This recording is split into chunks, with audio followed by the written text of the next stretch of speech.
Kaj je dobra stena. A bo to šlo? Ma ja, peva, to čista uživancija. Ko mi čakam?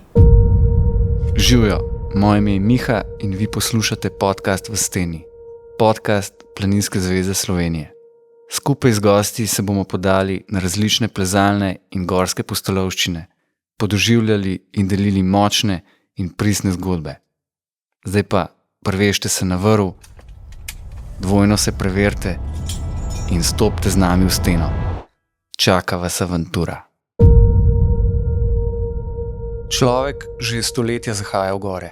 Če je včasih hodil v gore zaradi številnih pridobitniških ambicij, je sredi 19. stoletja začel hoditi v gorski svet tudi zaradi raziskovanja, doseganja vrhov, plezalskega pionirstva, psihosocialnih ali pa političnih, pa tudi duhovnih motivov. Poleg gospodarskih dejavnosti lahko danes rečemo človeškemu udejstvovanju v gorah posplošeno turizem ali pa vsaj prostočasne aktivnosti. Skozi čas so se nekako sistematizirali načini pridobivanja znanj in izkušenj za varnejše gibanje človeka v gorah in v vertikalnem svetu nasploh. Če samo izpostavim številna znanja, tehnike gibanja, nenehno razvijajočo se opremo, pomoč tehnologij, razpoložljivo literaturo, številne strokovnjake, kot so inštruktorji, reševalci, vodniki in tako naprej. Če se zavedamo ali ne, če se priznamo ali ne, gore so danes človeku zelo pomembne. Družba pa se nenehno spreminja. Poznavalci radi izpostavijo, da je ta proces z vpeljavo sodobnih tehnologij in vsega, kar paše zraven, še hitrejši kot nekoč. Kot v dolini se ta proces pozna tudi pri človekovem udejstvovanju v gorah v zadnjih letih. Če strnem, način, kako se danes številni obiskovalci gora lotevajo teh, se spreminja. Žal, ne vedno na boljše. In koronski časi so te procese še pospešili. Če so bili na primer zimsko gorništvo, turna smuka, plezanje, hoja po brezpotih, rezerviranje zgor za alpiniste, se danes teh aktivnosti lotevajo številni posamezniki, ki pa niso šli skozi proces alpinistične vzgoje in usposabljanja. Skratka, tako kot je postalo dolinsko življenje super hitro pod vplivom sodobnih tehnologij, včasih kaotično in zmedeno, pa še bi lahko našteval, taka in podobna, vse bolj postaja tudi človekova prisotnost v gorah.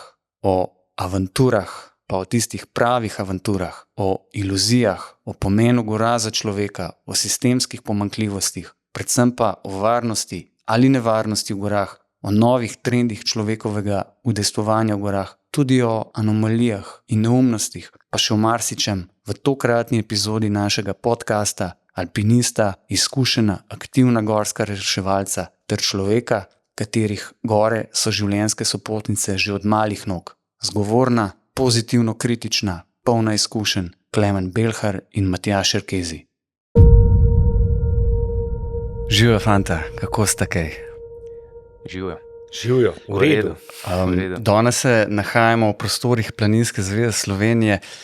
Matjaž, midva lahko rečeva, da sva nekako domača, pa dajva najprej Klemenu besedo kot neko dobrodošlico. Klemen, daj na hiter nam povej samo, odkot prihajaš, s čim se ukvarjaš. Ja, žena prav, da ščist preveč stvarmi, ampak kar je pomembno za sem, jaz sem alpinist, gorski reševalc, že kar dolg, in podpredsednik GRZS. Pa mogoče en od razlogov, ne vem zakaj si me točem povabil, tudi to, da pišem kolumne za Planinski vestnik, kjer pa predvsem opazujem to, kar se dogaja v gorah v zadnjem času. In me to tudi zanima. Super, zakaj sem te povabil in zakaj si tu, mislim, da bomo v naslednjih minutah vsi skupaj lepo in dobro spoznali. Matjaž, daj še ti povej. Jaz sem začel samo z eno anekdoto na hiter. Kar. Si rekel, da so domača. Ne? Ja. Jaz upam, da ne tako, ker spomnim se pokojnega Toneta Škarja, enkrat na starem Planinski zvezi na Dvoržakovi 9, je po telefonu govoril in očitno tisti sogovornik ga je vprašal, ti kje pa si? Pa je rekel, v dnevni sobi. Dejansko je bil pa v knjižnici PZS. Jaz upam, da ne bo toliko domača. Toliko ne. Ali pa tudi. Ja, jaz sem tudi drugač, alpinistični inštruktor gorskega reševanja, v hribe hodim že od majhnih nog. Ponovno tudi podpredsednik tehnične komisije največje mednarodne organizacije UIA, ki se ukvarja z vsemi temi problemi preventive, varnega obiskovanja gora, opreme.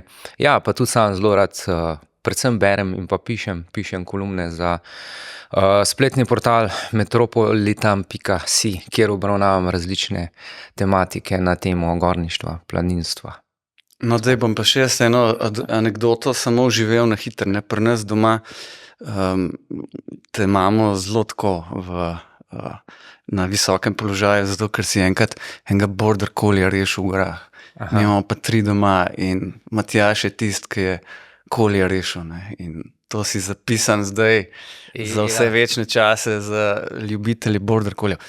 Ok, no, mogoče še jaz povem, da jaz sem pa tudi alpinist, alpinistični inštruktor, sem pa tudi gorski vodnik.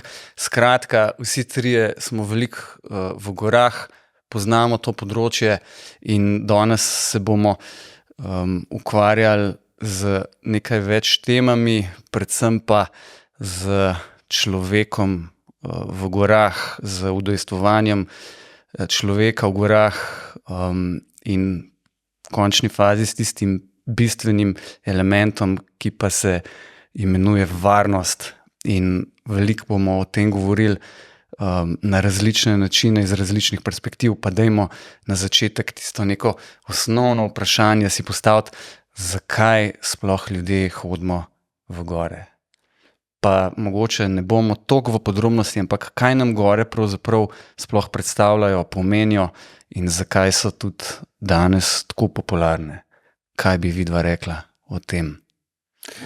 Najtežje vprašanje, kar jih je. Vedno. Ja, mislim, da različnim ljudem gore pomenijo različne stvari. Tule sem jaz zelo lokalc.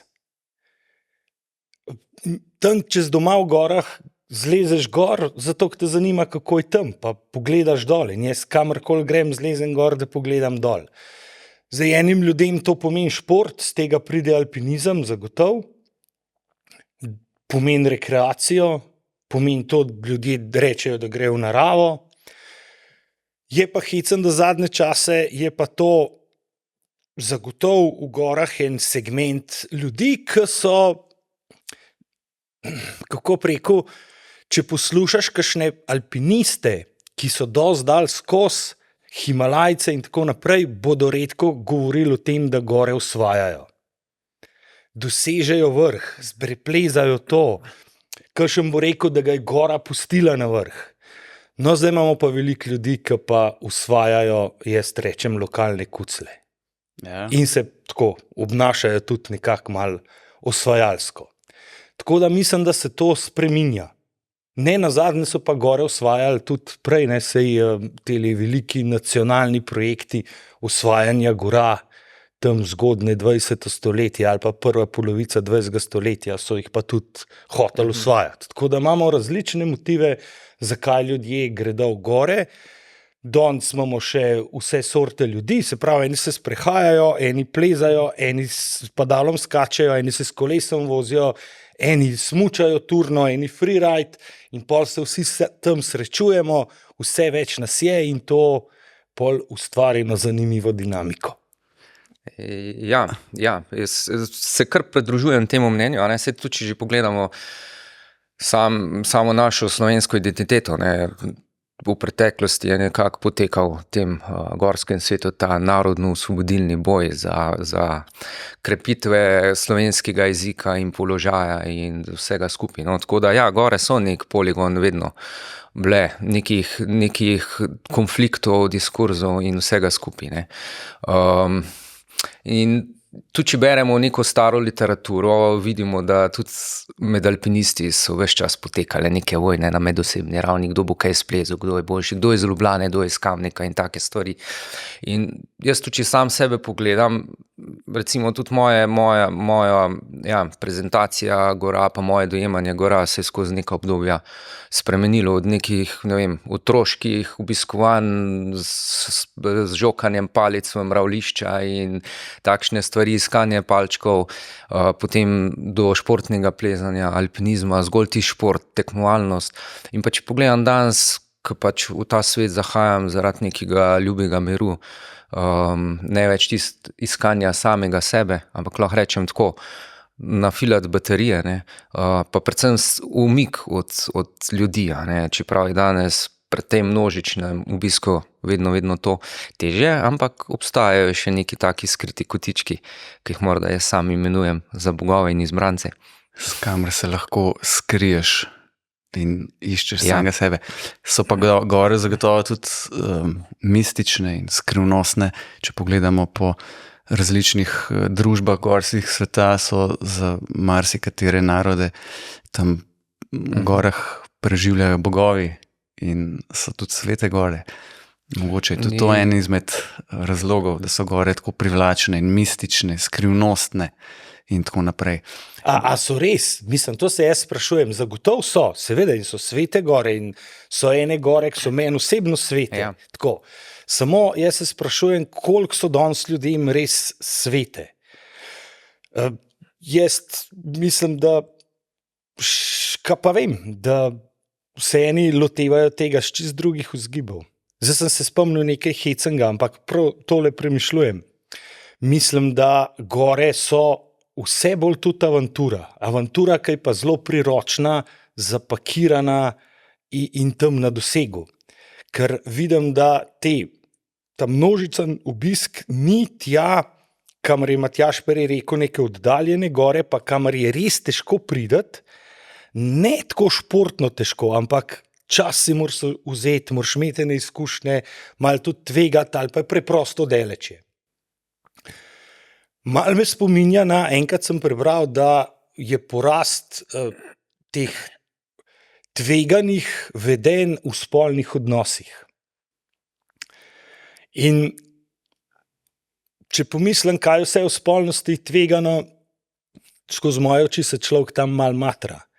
In meni se zdi, da kadar se ljudje tam ne matrali, se grejo pa v gore matrati. In se prav sami sebe matrajo tega, jaz kar veliko opažam. In ko se matraš, gre lahko tudi kaj narobe in pa tudi gre na čudne načine kaj narobe. Ja, zelo se mi zdi, da so postale objekt materializma, no, tako. Se pravi, tega takega nekega virtualnega materializma. Ne. Grem tam gor, da se poslikam in to objavim in v tem uživam. Dejansko... A pa res vedno vsi uživajo? Mislim, uživam v klikih. Ja, to sem mislil, ne v trenutku, ki ga tam dobim. Ne, to, kar si ti rekel gore, svet bogov, pa mistične. Ja, tudi za naše narode so, če beremo, vidimo, da so bile prebivališče Morane, pa prav cel kup nekih bogov, Triglava in pa Zlatoroga, pa Vilino in vsega skupaj. In je bil svet, ki je bil spoštovanja vreden, tja so zahajali redki zeliščarji, lovci in posamezni čudaki, raziskovalci nekoristnega sveta.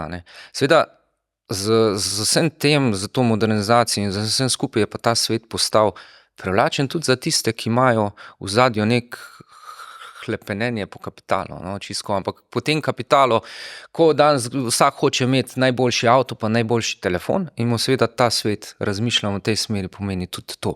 Se pravi, da se bom najvišje, najboljše poslikal po najtežji poti, to objavil in potem spremljal doma, jaz sem pa res car. Ampak to je neke vrste neka okalupljenost, ki pa Klemen ne gre čist s tem, kar si ti rekel, mogoče skupaj, da ljudje iščejo avanturo. Ker kakšna avantura je to, če se v množicah valimo, zdaj grdo rečem, na neke vrhove, kjer je vse jasno in samo zato, da sliko na vrh naredimo. A ni tukaj... Sam ta avantura je za moje pojme en velik bullshit na tek. No, vse to. Zato, ker ravno zadnjič 2 dni nazaj sem gledal na Discoveryju tisto Goli in preživetje nagi in kaj ne vem, preživeli ali nekaj tako je naslov. Veš, ta not v neko okolje vržejo 2 modela, Gola in ona 2 morata 14 dni tam preživeti in vsak dan frustrirata tam in jokata in johtata, kako imajo v življenju hudo. A ne? In 100 metrov zraven je pa cela ekipa, tehnična pomoč, prva pomoč, on sam roko dvigne, že preletijo, poskrbijo za njega.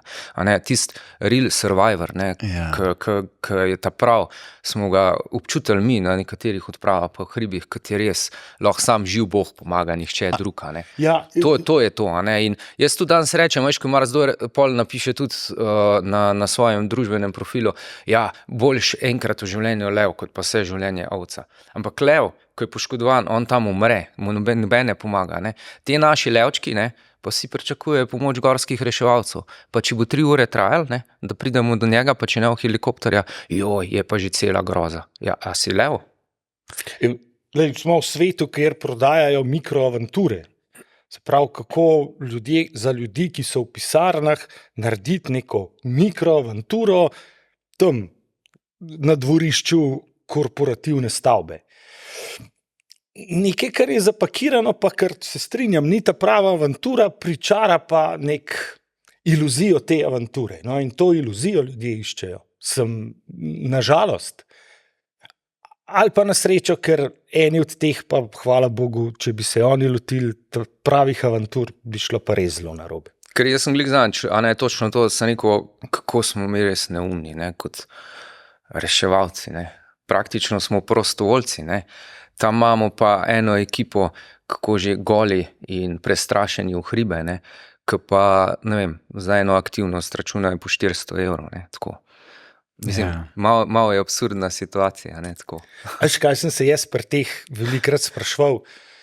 Jaz nikoli nisem bil nek hud alpinist, ampak svojo dozo prestrašenosti sem pa dobil, pa ker sem veliko plezal v ledu, tudi svojo dozo prezeblosti. In nikoli mi ni bilo treba biti nag, zato da bi me vrnil zebel. Ja, pa zanimivo je, mi smo to vsem doživeli v nekem obdobju, recimo, ko se človek iše, ne, recimo, ko si najstnik, pa pol tam nekje, ne vem, 24-25 let, ne.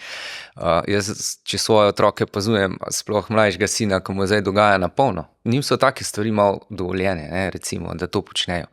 Nekakor pa ne razumem 40-letnikov in več, da se začnejo s temi stvarmi ukvarjati. To dejansko tisto, ko reče, ja, ta druga puberteta je usekala, ampak ja, za ene se skozi dogaja.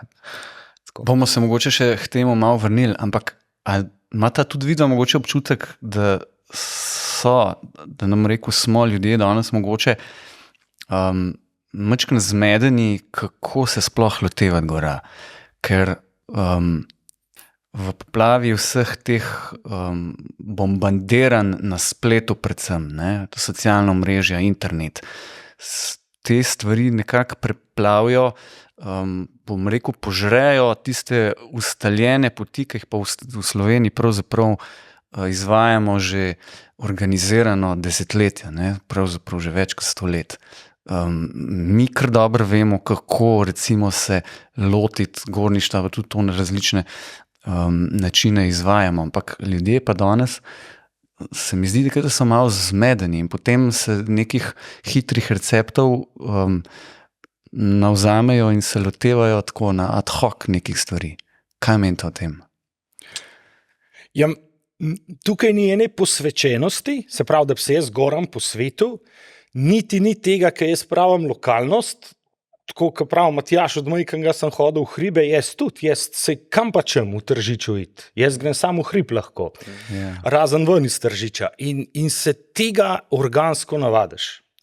Tukaj gre pa za ljudi, ki tega niso organsko navajeni. Prav jaz vidim, da pri nas domačini marsikdo čisto redu zna hoditi v gore pa vse, zato ker so to res počeli celo življenje, ne da bi bila to za njih neka posebna dejavnost. Zdaj je pa to postala celo neke vrste moralna obveza. Moralna obveza je zgledati zgledati športen, moraš tudi v hribe iti, malo moraš teči, malo moraš se s kolesom voziti in tako naprej. In bolj je pomemben imidž, da ti to res počneš.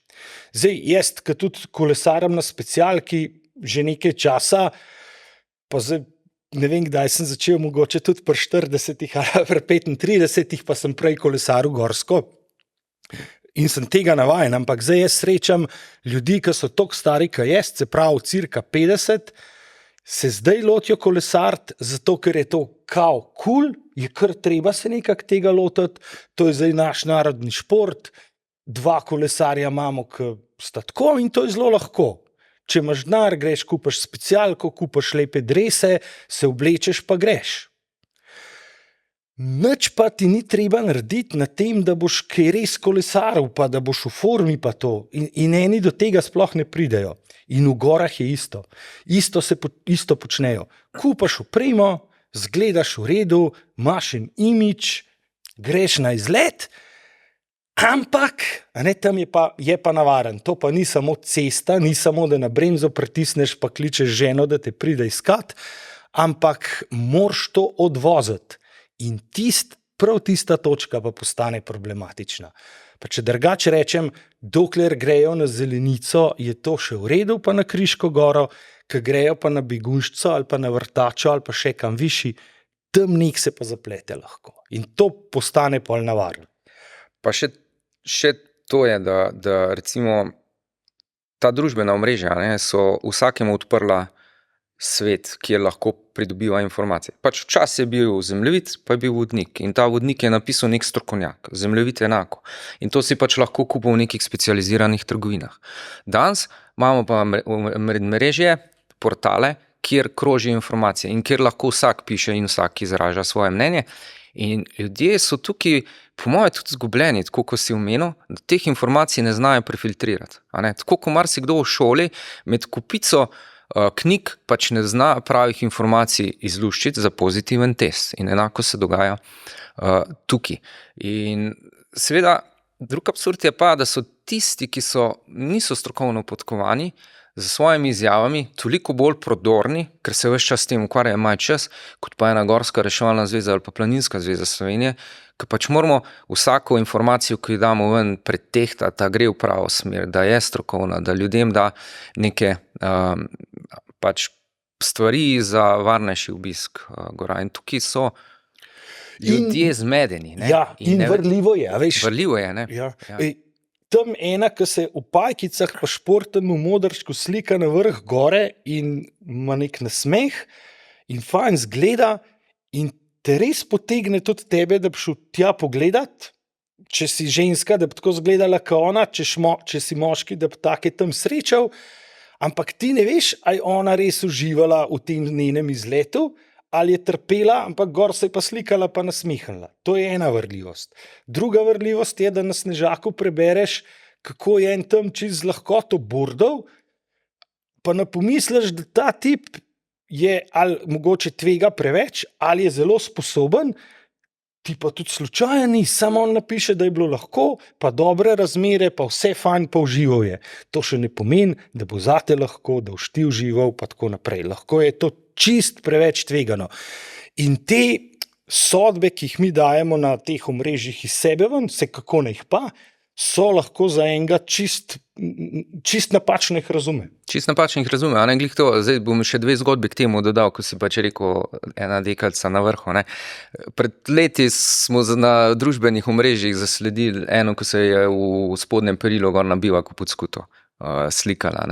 In pač malo heca med reševalci, verjetno ne bi imeli težav, kdo bi šel jo iskat, če si bi kaj naredila. Tako, a veš, take stvari vlečejo. Tako da, ja,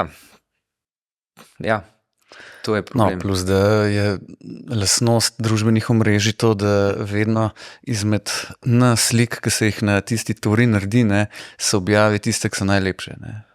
In socialna omrežja pravzaprav, tako kot si rekel, ne orišejo, ne opišejo celotne ture od A do Ž, ampak izpostavijo samo tisto češnjo na vrhu torte. Ja, pa to sem hotel še prej dodati, da recimo vsi bi radi vse počeli. Ja. Jaz bi tudi rad z zmajem skakal, pa s padalom, pa ne upam, pač. Pa tudi nimam cajta, da se bi tega lotil, ker pač ne moreš vsega v življenju početi, ampak rad bi.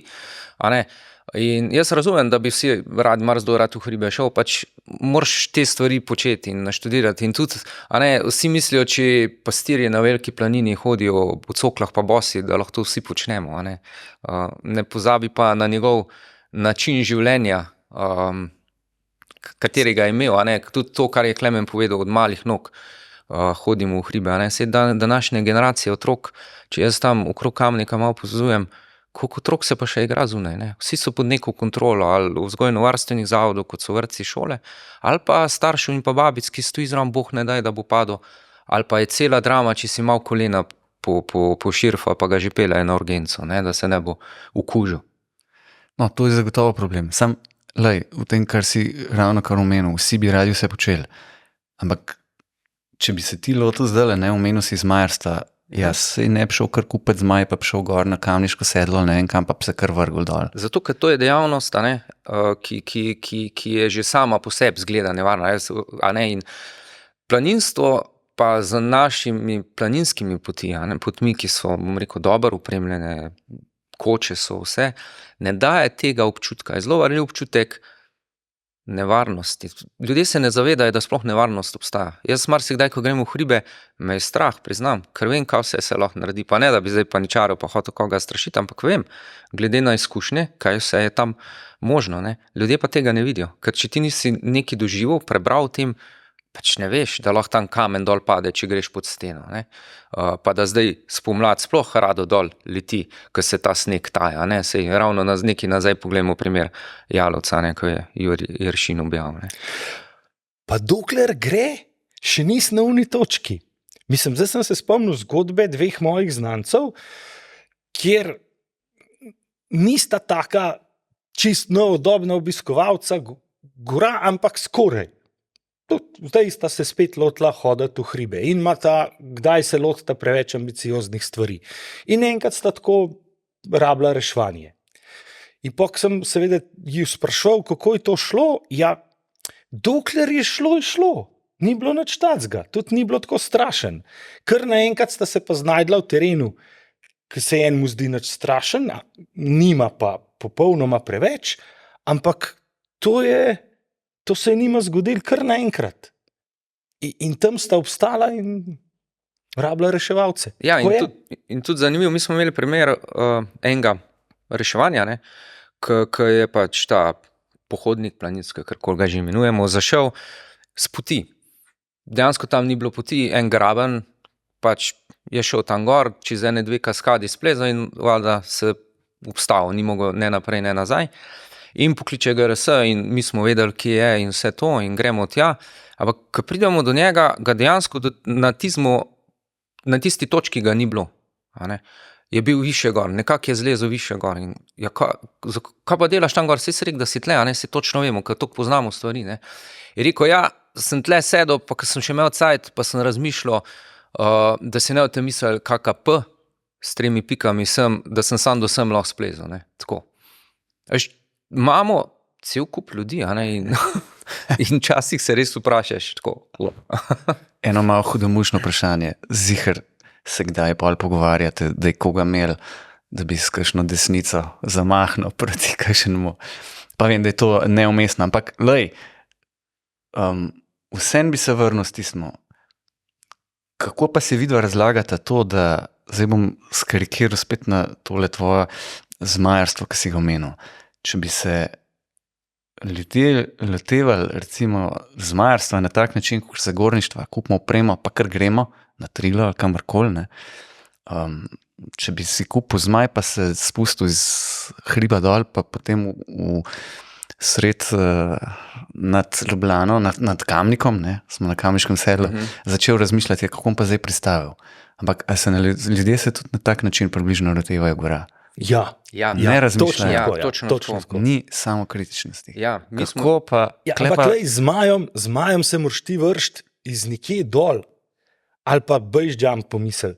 V drince moraš pa odpreti padal in to je tista točka. Ja. Instinktivno grozen. Greš na Triglav do Krederce, nič hudga. Greš v Zajle in lahko tam v Zajlah čez 50 metrov ugotoviš, da to je pa čist nekaj drugače. In kaj pa už takrat? Si že tam. Ja, ustaviš se pa Dobro, tam ti pomagali, ampak če pa nisi glih na Triglav, pa kličeš 112, pa pridemo reševalci rešiti tega Ja, človeka. ker v zraku te reševalci, če si nekaj zafrknil, bolj težko rešijo, te bo iz spoda Ja, pobrali. v hribih pa ta Ja. situacija in možnost reševanja dejansko je. Ja, pa tudi ta poplava opreme. Saj, če jaz pomislim, ko smo mi začeli plezati, kam smo hodili po opremo? V Avstriji, čez mejo. Imel sem to srečo, da sem s Koroške, da sem imel blizu do Pliberka pa do Celovca. Ne. Danes pa greš v Decathlon, dobiš vso opremo, tudi specialno opremo. Še celo tisto ti raj prodaja, ki je dražja, eni cepini za ledno plezanje, ledna orodja, ko so specifična. Vemo pa, da v nekem planinstvu so pa nevarna. In pol ljudje hodijo z njimi brez rokavic, pa z 2 rokama, pa take stvari. Skratka, mi to vse vidimo. Tam pa prodajo, njim je interes, da prodajo. Se pravi, to gospodarstvo zelo fajn laufa. Smo spet tam, ki si ugotovil v nekem divjem kapitalizmu in v nekih čudnih situacijah. Jaz se spomnim enega sejma v Innsbrucku, ko je ta outdoor sejem. Smo šli, tam je bilo poplave opreme, outdoor, reševalne opreme, vse. In pred sejmom so bili Kitajci z oponkami, cepini, v glavnem vsa oprema, ki obstaja, ampak brez nosilnosti, brez proizvajalca, brez vsega. Skratka, nič. In ga vprašamo, koliko je to nosilnost, kakšni testi, se pravi UIA test, C test, CA test in take stvari. Pa rekel, vi samo povejte, koliko rabite, mi vse gor naredimo. Se pravi, ljudje kupijo vse, a je stestirano ali ni, samo da se proda in oni to uporabljajo. Lej, še ena stvar se opaža, recimo, pa bosta vidva pa kot reševalca pa to potrdila ali pa pač ne. In sicer, da ljudje so marsikdaj, ko se znajdejo v situacijah, sicer primerno opremljeni, imajo primerno opremo, ampak samo imeti opremo ni dovolj. In tudi naučiti se opremo uporabljati, to je zares tak relativen pojem. Kako pa vidite to? Ja, seveda je relativen pojem in zato se ljudje morajo izobraziti. In zdaj, če smo pri nekem tem planinstvu ali pa, kad danes rečejo, gorništvu, poleti še gre, po mojem. Sej v Ferato grejo, tudi tega bi se mogli vsej dobro naučiti in ne spametno kariti. Ampak po zim, tam se to pokaže. Uporabljati dereze, uporabljati cepin, uporabljati to pametno, vedeti, kdaj kaj narediti, to je pa nekaj, kar zahteva eno postopnost. In te postopnosti velikrat ni. In potem ljudje počnejo neumnosti. Zdaj počnejo neumnosti, pa to je ta video tega mladeniča, ki je šel na Triglav. To je tipično zgledalo tako. Kupujo opremo, šuje gor, do teh zajl, ki sem jih prej omenjal, ugotovil, da to pa drugače, ki se je predstavljal, šel nazaj, videti je bilo, da čist nič ne zna uporabljati te opreme, se pravi, mu nič ni koristila in pa se je izvalil, hvala Bogu, tam, da je preživel. Ja. Pa še zlomil se ni, kar je imel veliko srečo ali pa kakšen zvil gležen. In tega je precej in jaz tudi srečujem ljudi, zdaj bi lahko anekdote pravil, ampak vidim ljudi, ki hodijo dol z 2 cepinoma. S čimer nič ne moreš narediti. In kdaj sem komu rekel in pa ti ponavadi odgovor, ja pa se takole se jaz bolj počutim, imam 2, ampak s tema 2 res nič ne more. Posta ta 2 cepina zato, da gre na nek, kjer rabaš en cepin in rabaš en tak pohodniški, ta navaden raven cepin, ima on ene take za plezati v ledu cepine, zato, ker to fajn zgleda. To se navezuje na tisto spolnost, ko si prej omenil. Ja. Prvič v življenju z 2 naenkrat. Evo, ja, res je, ker da jaz rečem, jaz sem pa spal z 2, ja, kapam to pomaga, mogoče, to je fajn zahvaliti se pred kolegi. In ti isto, če si z enim ravnim cepinom in se stopaš by the book, ne zgleda fajn. Če pa nosiš v rokah 2 ta huda cepina, ene džazne barve, pa zgledaš kot en alpinist. In eni gredo v hribe samo zato, pa še sami ne vedo, da gredo samo zato v hribe. Ja. Ljudje bi radi imeli sliko z vrha to jim je bistvo. Ne? Ja, Nočejo evo, se pa procesa. Zdaj bom lotiti. sam tist, če ti bom vzel trenutek, to, kar je rekel, sami ne vedo, zakaj gre. Ravno Vojni dnevnik od Boštjana Videmška sem si ta stavek počrtal. Ne? A ljudje, ki nimajo pojma, ponavadi predvsem nimajo pojma, da nimajo pojma. To je en ključnih problemov pri nas, da vsi hočejo vse ocenjevati, soditi in so od zdravnikov naprej in vse v enem. Ne? Ampak Matjaž, ti si na Planinski zvezi zdaj že zaposlen kot gorski reševalec, alpinist, inštruktor, skratka, poznaš to področje. Pa sej v Sloveniji imamo možnosti že desetletja, kako se lotiti hribov, bom rekel, na prav način. Sej so stvari upeljane, nastavljene, vse je na voljo. A veš, da se... Preizkušeno, z znanjem, z usposobljenimi ljudmi, strokovnjaki in tako naprej. A veš, da se to tudi sami sprašujemo, kje nam bežijo te informacije. Ravno z našo PR službo večkrat debatiramo na to temo in ravno to je tudi eden od razlogov, da sem začel pisati za metropolitan.si, se pravi blog.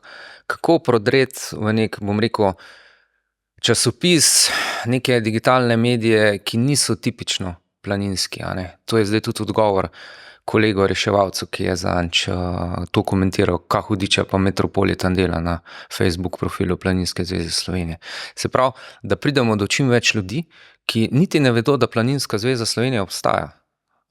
To je pač žalostno, ne? Da smo Slovenci kot planinski narod, pa ne vejo, da Planinska zveza Slovenije obstaja.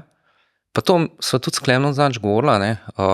Da ljudje danes pričakujejo še vseeno neke druge, bom rekel, te planinske aktivnosti, ne? Bolj te adventure in preprosto se ne vidijo, marsikdo se ne vidi v planinskem društvu, da bo tam tako karikirano stari fotri hodil na planinske izlete z avtobusom in tako naprej, po neki planinski poti. Ne, danes hočejo vsi hoditi po brezpotih, feratah, hočejo plezati in take stvari. Ne. Ja, jaz mislim, da izobraževanja PZS-ja ne zaobjamejo večine ljudi. Pa zdaj nočem biti kritičen, ker to je nekaj, s čimer se vsi skupaj srečujemo ta hip. To bo zdaj mogla PZS odreagirati. Ja. Ampak, ko pravim, koga ne zaobjamejo. Ti imaš neke mladinska izobraževanja, imaš treninge za plezalce itd. Imaš odlično, mi imamo res odlično izobraževanje za alpiniste. In zdaj pomislite, koliko ljudi pride na alpinistične šole.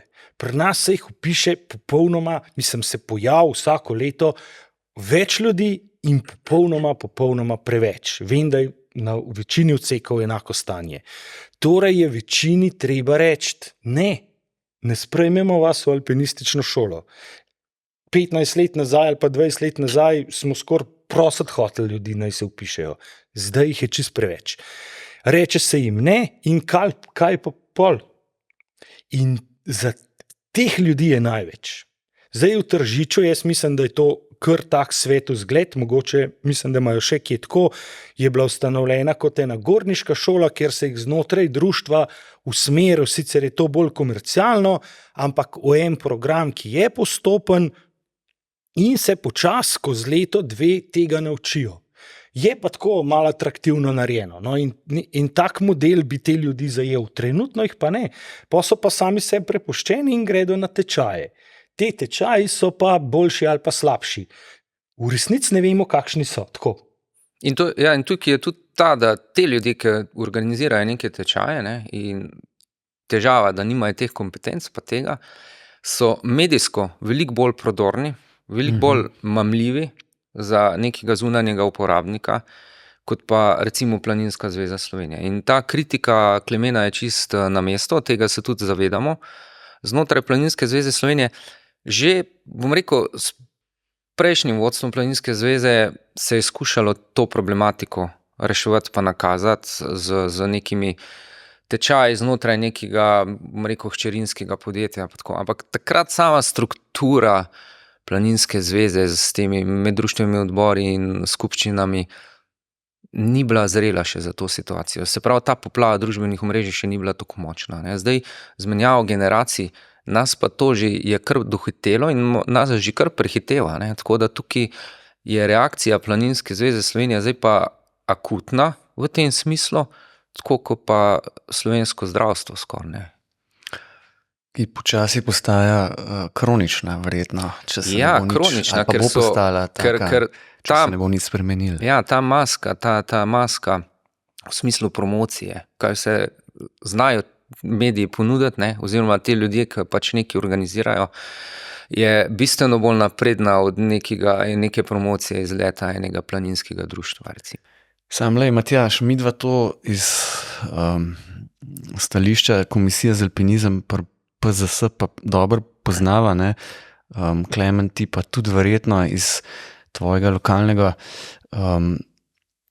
območja, in sicer, da, oziroma vprašanje, koliko teh ljudi, ki pridejo v alpinistične šole, so pa prišli z namenom resnejšega ukvarjanja z alpinizmom, oziroma koliko teh ljudi se potem skozi proces, saj tisti, ki so vključeni v proces šole alpinistične, koliko jih sploh pride do konca šole, da ne rečem, da naredijo izpit za alpinista?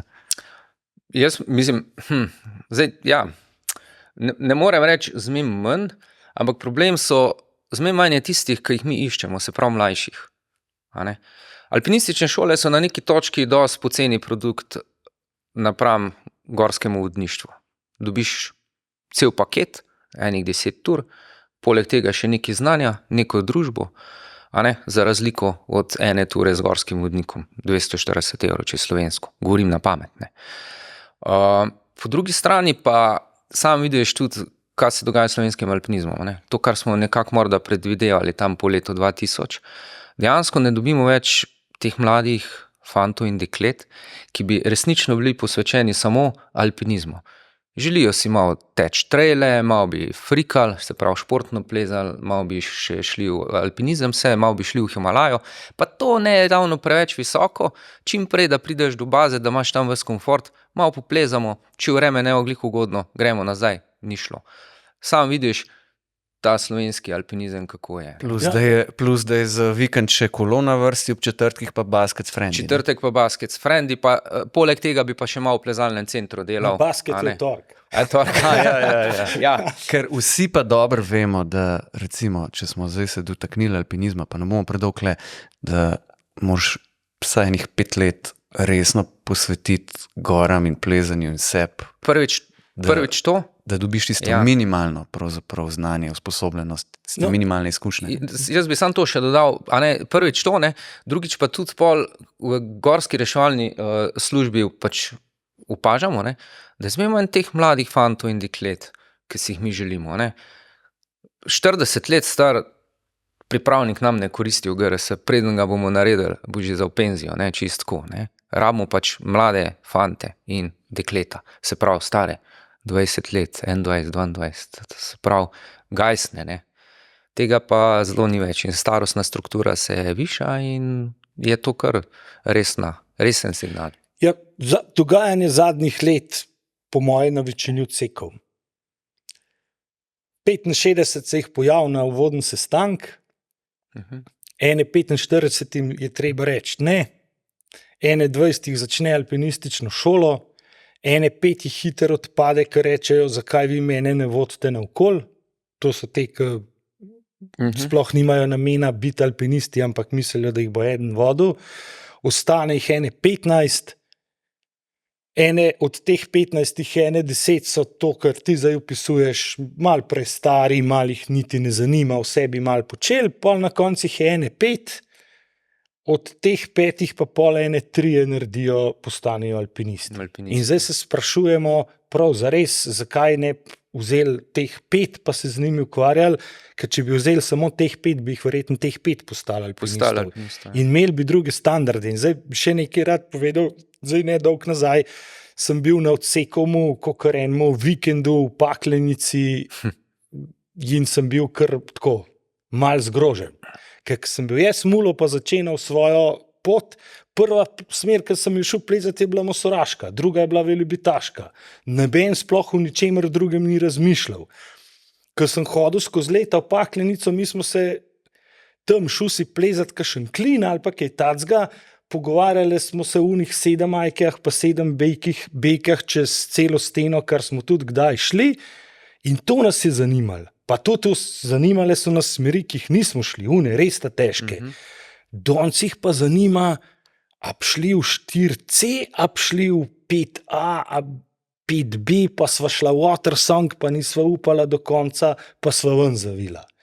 To je en standard, zvečer pa pivo, pa une cigaretke zvijajo, pa ne mislim na travo, ampak en tak imič je tega tobaka zdaj, ki se zvija, pa teh oblačil, pa malo kolesart, pa malo bom šel hoditi, pa tako naprej. Prejšnji teden sem pa skakal s padalom. No, to je vse to, en imič nečesa novega, zdaj mogoče s tem čist nič ni narobe. Zakaj pa? Tako pač ljudje živijo, ampak ne vpliva pa dobro na stanje alpinizma. To pa gotovo ne. Nekako znižuje standard. Ja, in posledično tudi na stanje gorske reševalne. Ne? Zato, ker nekako, jaz bom zdaj iz Kamnika izhajal, mi pač iščemo alpiniste. Ne? Zato, ker pač imamo resne stene in si predstavljaš, tam si na vrvi s ponesrečencem in jaz kot reševalc v steni moram vedeti, kdo me ima v rokah. Ne? Se pravi, da sta tam 2 alpinista, ki imata kilometrino, ki vesta, kaj počneta.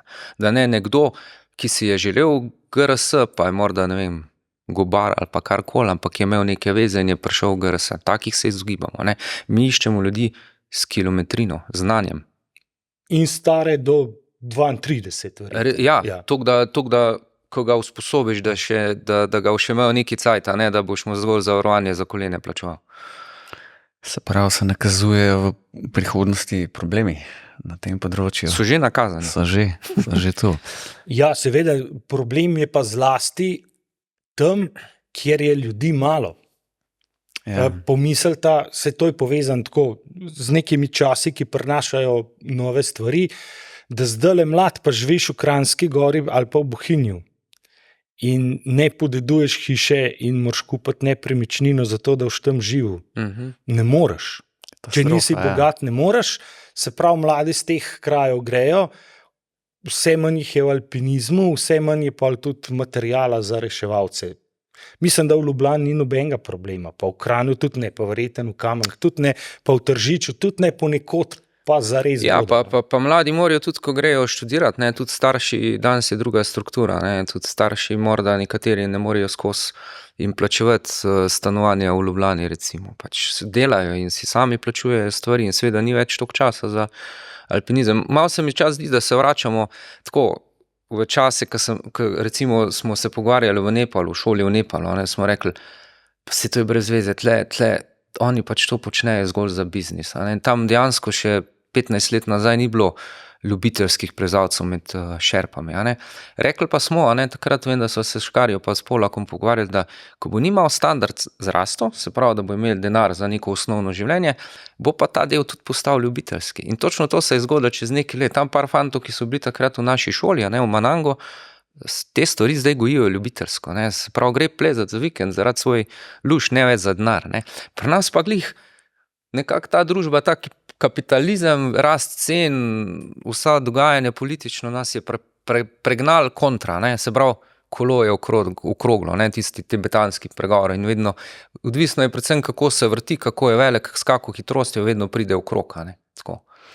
Pa če se zdaj malo vrnemo na te alpinistične šole, a je mogoče problem v tem, da za vse te ljudi, ki se udeležujejo v alpinistične šole, pravzaprav ni, bom grdo rekel, na trgu drugih možnosti, kjer bi se lotevali pridobivanja teh osnovnih znanj, izkušenj, usposabljanj in tako naprej.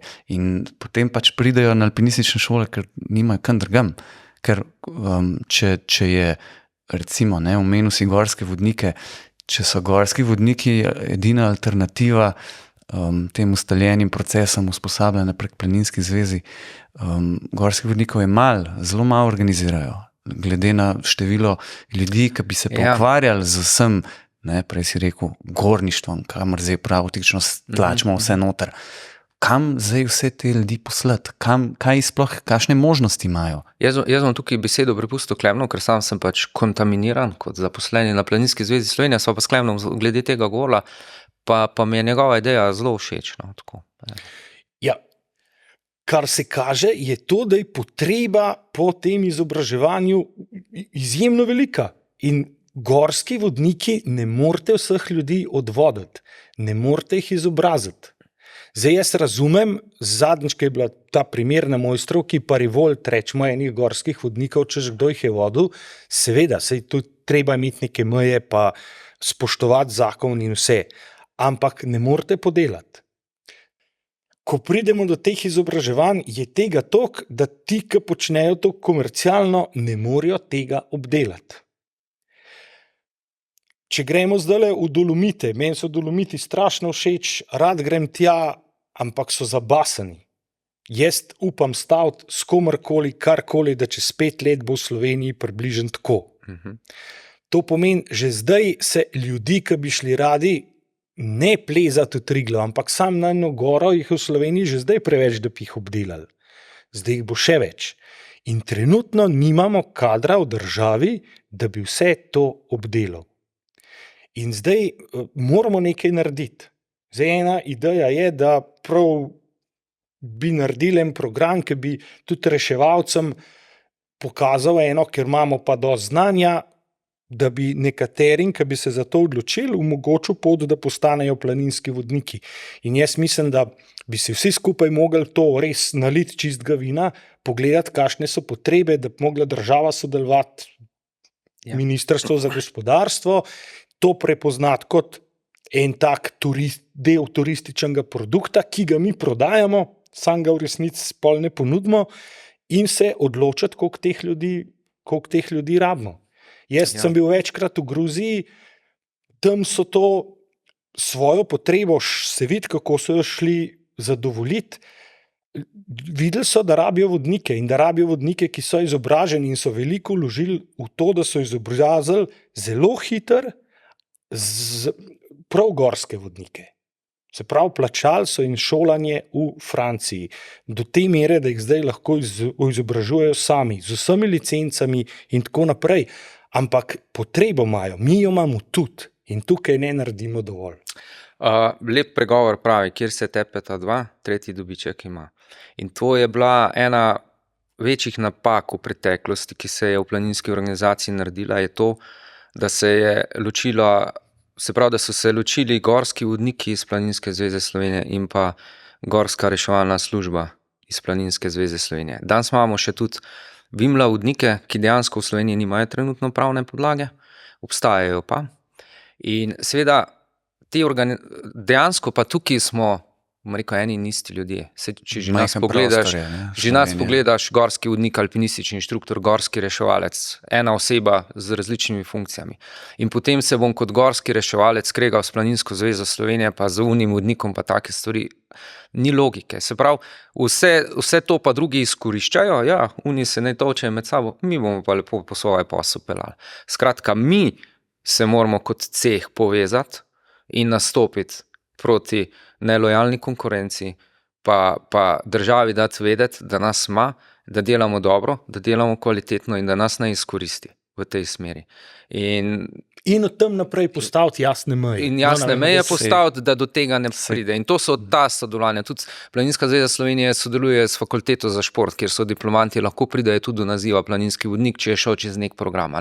Logično je, zdaj v tej zgodbi z Mojstrovke, da je treba tudi se vprašati, gorski rešoci, če lahko rešuje, potem ima neka znanja, na koncu je mogel biti alpinist, ima neko kilometrino in logično je, da moramo, naša dolžnost je poiskati neke skupne točke, da bomo tukaj naprej lahko, tisto, ki bo imel željo, dobil tudi to kompetenco planinskega vodnika. To je samo stvar dialoga, nekih pametnih, preudarnih ljudi, da to naredijo. In takrat se pa lahko začnemo boriti proti črnemu trgu, nelojalni konkurenci, ker bo tudi inšpekcijska služba imela konkretne vzvode za ukrepanje, kar pa jih danes nima.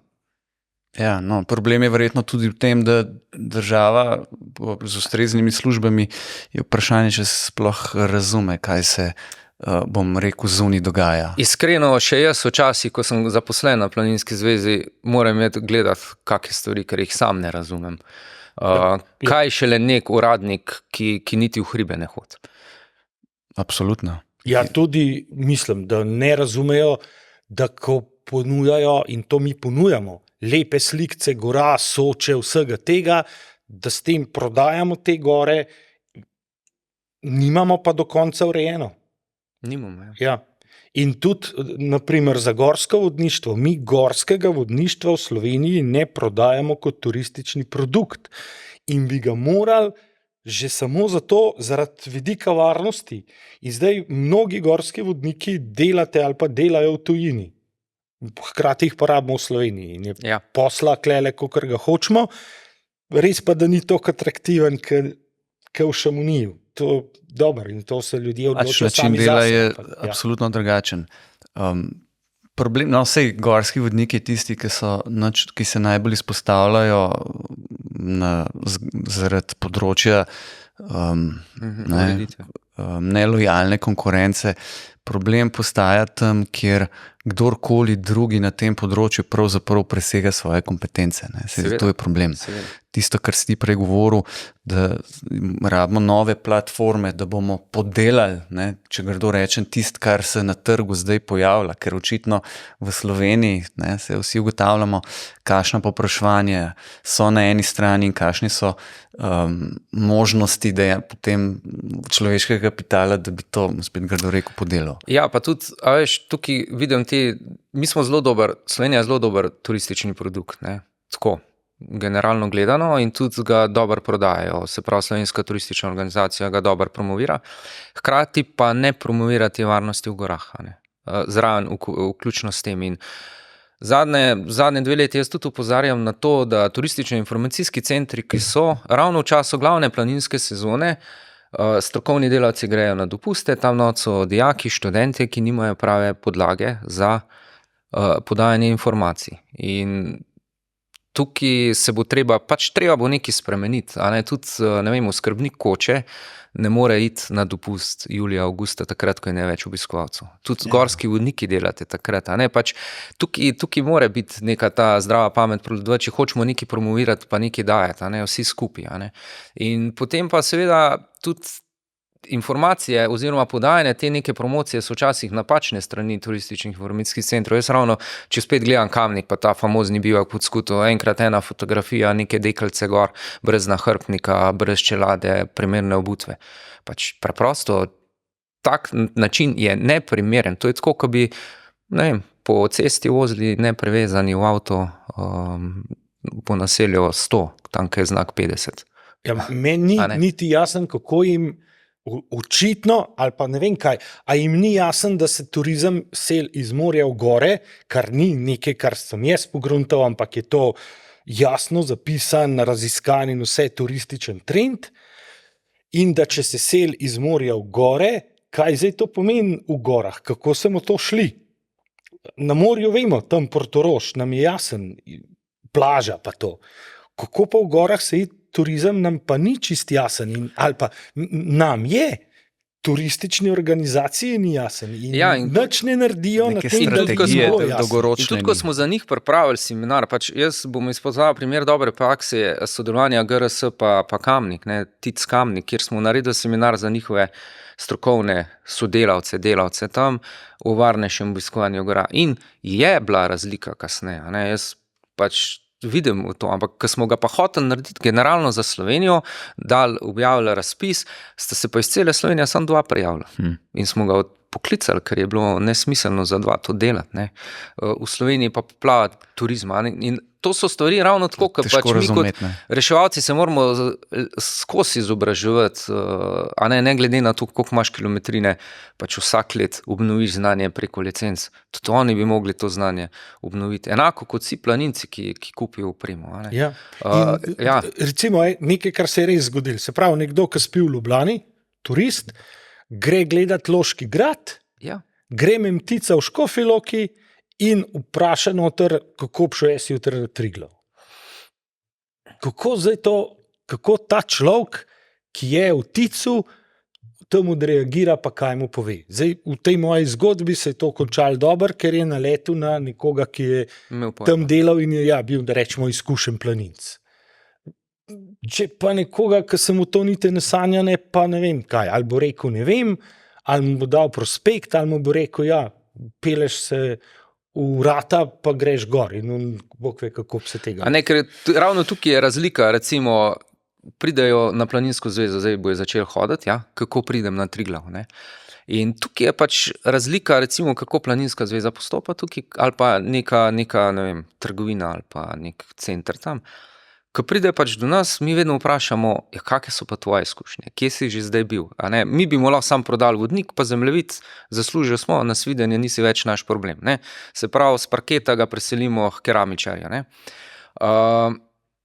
In se pravi, te bi mogli pač dejansko imeti to bazo vodnikov, jaz želim na Triglav, kakšne so tvoje izkušnje, se pogovoriti z njim in potem mu dati kontakt od nekega gorskega vodnika, planinskega vodnika, da se to naredi skupaj z njim. To bi mogel biti interes države, ne? Se pravi, da od turistov čim več denarja pobere. Gledam Kamnik, veliko planino. Ja, turist vse tam, kar zanuca, je 20 € za gondolo, pa za tisti pir na zelenem robu, pa malco, pa morda eno razglednico kupi. To je vse, kar dobimo, a ne? Vemo pa, ko gremo mi v tujino, že dol na parkirnini damo 5 €, da lahko avto parkiramo, pol pa se začne zgodba in tam pod 100 € ponavadi ne prideš, a ne? Tako. No, pa stvari so bolj celostno urejene. Celostno so urejene, pri nas je ta strategija, tudi v teh, bom rekel, tako kot je Jezersko, Tržič, Kamenška Bistrica, ne, da je narobe zastavljeno v tem smislu, da denar pobira od lokalnega prebivalstva, od tistega, ki bi dejansko mogel živeti s tem, služiti na ta račun. Zdaj pa jaz, ko grem gor na Veliko planino, plačam parkirnino, tam en se bom pelje, ne. Veš, da ti je nelogično. Ne? Ampak to nakazuje ravno to, kar smo se prej pogovarjali, da ni neke celostne strategije pravzaprav na državni ravni. Ne? In potem se stvari parcialno rešujejo, kakor se pač, ne? Vsak za svoj nos. Ja, in zato sem jaz napisal to kolumno od parkiranja, že ko sem jo napisal, pa ženi prebral, sem rekel, zdaj sem pa v celi Sloveniji zameril in pa imam kdaj občutek, da pa v Sloveniji sem se zameril, zato ker to je pa najhujš, da je treba plačati parkirnino. Jaz mislim, da je nujno treba plačati parkirnino, to je treba urediti. Alpske doline ohraniti. Ne? A ne, v moj strani je kaos, v Kranjski gori kaos, v Bohinju je kaos, v Tržiču je kaos. In ta kaos, pri vas je kaos in ta kaos ni zaradi nas domačinov. Se spomnim dobro, kako je bilo iti na zelenico, ko noben ni šel na zelenico. Z lahkoto si parkiral in se v parkiranju noben ni pogovarjal. Zdaj pa res hecen, da nam tam, ko se nas sme parkirati, se pa da, vse zaparkirajo eni z drugim, mi moramo plačevati parkirnino. Mi moramo plačevati, a ne? Recimo Volčji potok, Arboretum je imel lepo rešitev. Se pravi, za občane Kamnika je pač bila karta na mesto, ne vem, 20 € je bila 5 €, recimo, a ne? In take stvari, to so stvari, ki potem kot občina, kot neka krajevna skupnost živijo skupaj, ne? In delajo vsi na ta način, a ne? Seveda, če pa ti boš svojemu domačinu isto zaračunal kot enemu turistu, ne? Bo pa on vedno iskal možnosti, kako te okrog prines, ne? Vsi v domačem kraju pa res vsi se med sabo poznamo. In ta dostopnost, se pravi parkiranje, je osnova razmišljanja o tem, kako bomo te turiste mi hendlali. Tam bo parkiral, kdo ga bo pelal še samo hribe, a ga bo eden pelal, česa so sposobni, a bomo tam kaj prodali, kako bo prišel nazaj, kje bo spal. Tega za gore mi še nimamo čist rešiti. Ja, in jaz se spomnim prav večkrat povem, ko kdo jamra, ka mora pri nas 3 € plačati za parkiranje, ne, ali pa 5 € za cel dan. Ne. Mu reče, enkrat zdaj sem bil gor v Švici, smo bili in smo se pelali tam gor na en prelas in valjda je bila rampa, damo 5 € not, se pelemo, pridemo gor, ne vem, par kilometrov naprej, je bilo parkirišče, naslednja rampa, ne, si vrgo še 5 € not, ne, si se lahko še više vrpel, ne, se pravi, više si šel večkrat, si vrgo 5 € not, ne, pa dobro, smo mislili, to je to, a ne, si mogel še 5 € tudi nazaj grede dol vrečno, da si dol prišel, ne, se pravi, to je ta pristop za turista, ne, mi mu pa poberemo 20 € domačino, pa tudi, a ne, tako da. Ja, s tem mu prodamo privilegij, da pride v te kraje. Točen to. Ja, in to je ene vrste privilegij. In tudi, kaj jaz pravim, da moramo začeti razmišljati po moje bolj lokalno, pa se zdi tako, da sem tam en lokalen jokal, ampak ni čistko. To, da v Tržiču hodimo v gore, ja, tam jih imamo. To, da na Havajih surfajo, tam imajo morje. Zdaj, če jaz hočem kot Tržičan surfati, pa grem na Havaje to početi, bom za ta privilegij plačal. In če nekdo iz Bog ve kje pride k nam v gore, je prav, da na nek način plača plača. vstopnino za ta privilegij in hkrati plača, Uporabo. ja, pa to, da mi poskrbimo za njega, se to je turističen produkt, a ne, da mu prodamo da dostojno biva, da dobro je, da se dobro ima, se iz tega pa naredimo Se ti turizem. že, da moraš infrastrukturo oskrbovati, od planinskih poti do koč, do vsega, pa če rabiš sredstva, a ne? To se o tem In- ljudje sploh ne razmišljajo. Ne razmišljajo, to je ni samoumevno, da je tam, samoumevno ne. so te stvari. A ne? Na koncu pa spet iščemo markaciste, da tam za bom rekel, flaš pira pa sendvič po cele dneve delajo, a ne? Tako, za prostovoljno, a ne? Da lahko še pol reče, ja, imate za en kup poti, ne? Tam je une štenge, so pa previsoke, ne. Pa privilegij je pa še ena stvar, ne? Pravzaprav to, da lahko ti sploh greš na neko goro, mogoče po najlažji možni smeri na to goro.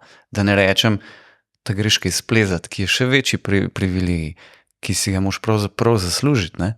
Ali se sam usposobil za to, ali pa pač nekoga plačaš, da te to pele. Ampak ne, v Ja. smislu, problem nastane tam, kot si ti, Klemen, začel v začetku. Ne? Sej stvari grejo, dokler grejo. Problem pa je, ko se v gorah zakomplicirajo stvari. Ne? In videla najbolj vesta, ne? Tudi jaz v končni fazi, da v gorah se pa stvari veliko krat zakomplicirajo. In takrat si pričakujejo reševalni produkt, ki bo tako, a ne, takoj. Vemo pa sami po statistiki, dobro, zdaj je neki pod polovico nesreč, recimo, pa jih imamo 650 lansko leto, ne, pod polovico nesreč, recimo, se reši s pomočjo helikopterja, ne, se pravi, Ja. da je vreme približno toliko, da to omogoča. Vse ostalo, ne, se pravi, 300-350 nesreč v gorah se še vedno naredi peš. In mi, da recimo pridemo gor, ne vem, na Grintovca ali pa na Skuto ali pa že tam kje, rabiš par ur, da s tisto opremo prideš gor. Ni tako, ne. In v 3 urah ali pa v 2 urah človek, ki je poškodovan z neprimerno opremo, brez prve pomoči, ja, kaj bo, umrl bo, ne. Podhladil Večina se jih je bo. podhlajenih, ki jih dobimo, pa sploh niso in tako naprej. In kdaj dušo spustimo, da smo čim hitrejši tam, ampak pismo traja.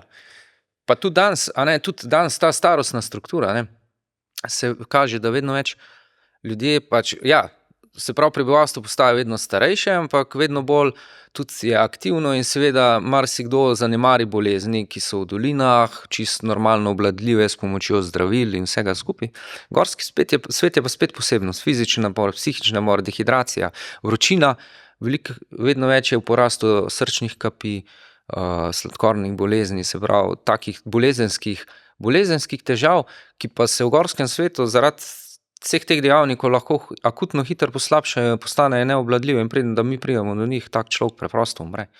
Ali pa, če kdo posluša, pa ima te rekreativno, avanturistično, zapakirano alpinistične namene. Če greš ti na triatlon, ta prav, pa da prideš to na Havaje, ima morda ne vem koliko tekem skozi in si ta privilegij, da se lahko prijaviš, tja si ga moraš zaslužiti. Za maraton, za ene, moraš ti dokazati, da si tok pa tok pretekel, da se lahko prijaviš. Za trail teke moraš to narediti. Ja, jaz sem zdaj se prijavil na tale PTL v Franciji avgusta, 300 km, 25.000 višincev, je pa to se mogo celo anamnezo napisati, izkušenj, vse dokazila zraven dati, pa še ni nujno, da bi me sprejeli. Ne? In marsikaj iti plezati je težje kot to. Ja, točno In to. tudi tisti si moraš, tle je svoboda, te noben ne kontrolira, ampak ljudem bi morali biti jasen, da si moraš to zaslužiti in na triatlonu ali pa trail runu ti lahko odstopiš. V hribih pa ne moreš odstopiti. Ne moreš, ni šans. Tudi če se obrneš v smeri pa upzajlaš, je to spet težko, moraš to To je znati. back. Bek je, ja, noben mu ni fajn tega početi in odstopa preprosto ni. In tega se ljudje ne zavedajo. Ja, Ali pa ampak premalo se zavedajo. ta odstop v hribih ni tako, ni tako jasen odstop, ko pa bi rekel, ja, zdaj bom pa kot padalec odstopil, ko se mi padalo ni odprlo. Ne. To je podobno. Evo. V hribih, ko se ti zgodi, pač je odstop to lahko. Ja, pač isto je. lahko pomeni zagotovo konc. Ne. Ampak prej si eno primerjavo dal z vožnjo na cesti. Ne? Ja. Vožnja na cesti je pa zelo regulirana. In vsi se bojimo lučk, ki zamahnajo in potem, če že nismo kaj naredili, lahko plačamo. A mislite, da bi, to, kar so zdaj že popularne debate, da bi plačljivo reševanje oziroma da bi pač ljudje za neodgovorno, da ne rečem celo malomarno obnašanje v gorah, lahkomiselno obnašanje ob nekih situacijah, ko se znajdejo in potem potrebujejo zaradi vseh teh svojih neumnosti, lahkomiselnosti, pomoč, odgovarjali, da bi pač dobili kazni. Mislite, da bi te stvari kaj uredile to področje oziroma bi ljudi to mogoče streznilo, ker v končni fazi zdaj praktično lahko gre v gore kdorkoli, praktično lahko počne karkoli in tudi če naredi neumnosti, če ni zase posledic, ne odgovarja nikomur. Jaz bom tukaj odgovoril pač moje stališče, ki ne odraža stališče PZS-ja pa GRZS-ja. Jaz osebno si najmanj želim neke gorske policije v gorskem svetu, ker pač to jemljem kot neko prostočasno svobodno dejavnost. Bile so neke pobude na družbenih mrežjih, da bi pa vodnikom dali kompetence, da bi oni kaznovali. A si predstavljate, katerega vodnika? Imam jih prav v mislih, pa, da bi imel to pooblastilo, da bi oni lahko kaznovali. Jaz si ne. Se pa strinjam, da za malomarno dejavnost neko dejanje z neprimerno opremo, preseganje nekih kompetenc pač odgovarja in za to plača, tako kot pač ima tujina. Pa ne zato, to verjetno ne bo zmanjšalo število nesreč. Če gledamo statistike Avstrijcev, pa tudi tam je v porastu. Pogovarjal sem se s Stevom Longo z BMC-ja. Posod imajo enake težave, kot v Sloveniji. To mi nismo unikum zdaj, kar se pogovarjamo. Cel svet ima popolnoma enake težave. Ampak razlika je ta, da tam pač kot oseba odgovarja za svoje dejavne. Sej po avtocesti se lahko greš tudi voziti kontra. Zato sam odgovarjaš, ker pač ogrožaš smrtno nevarno ostale ljudi, reševalce, vse ostalo.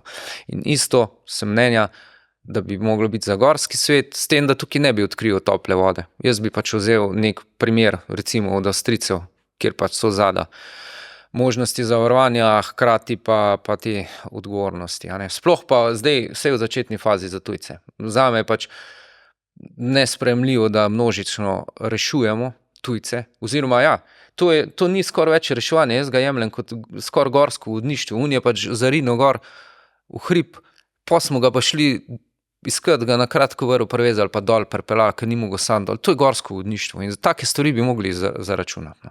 Da se to počne zastonj pod predpostavko, da je EU uredba za vse enaka, da smo pred zakonom vsi enaki. Ja, smo, ampak se vprašam zdaj, glede na kako stopnjo usposobljenosti smo vsi enaki.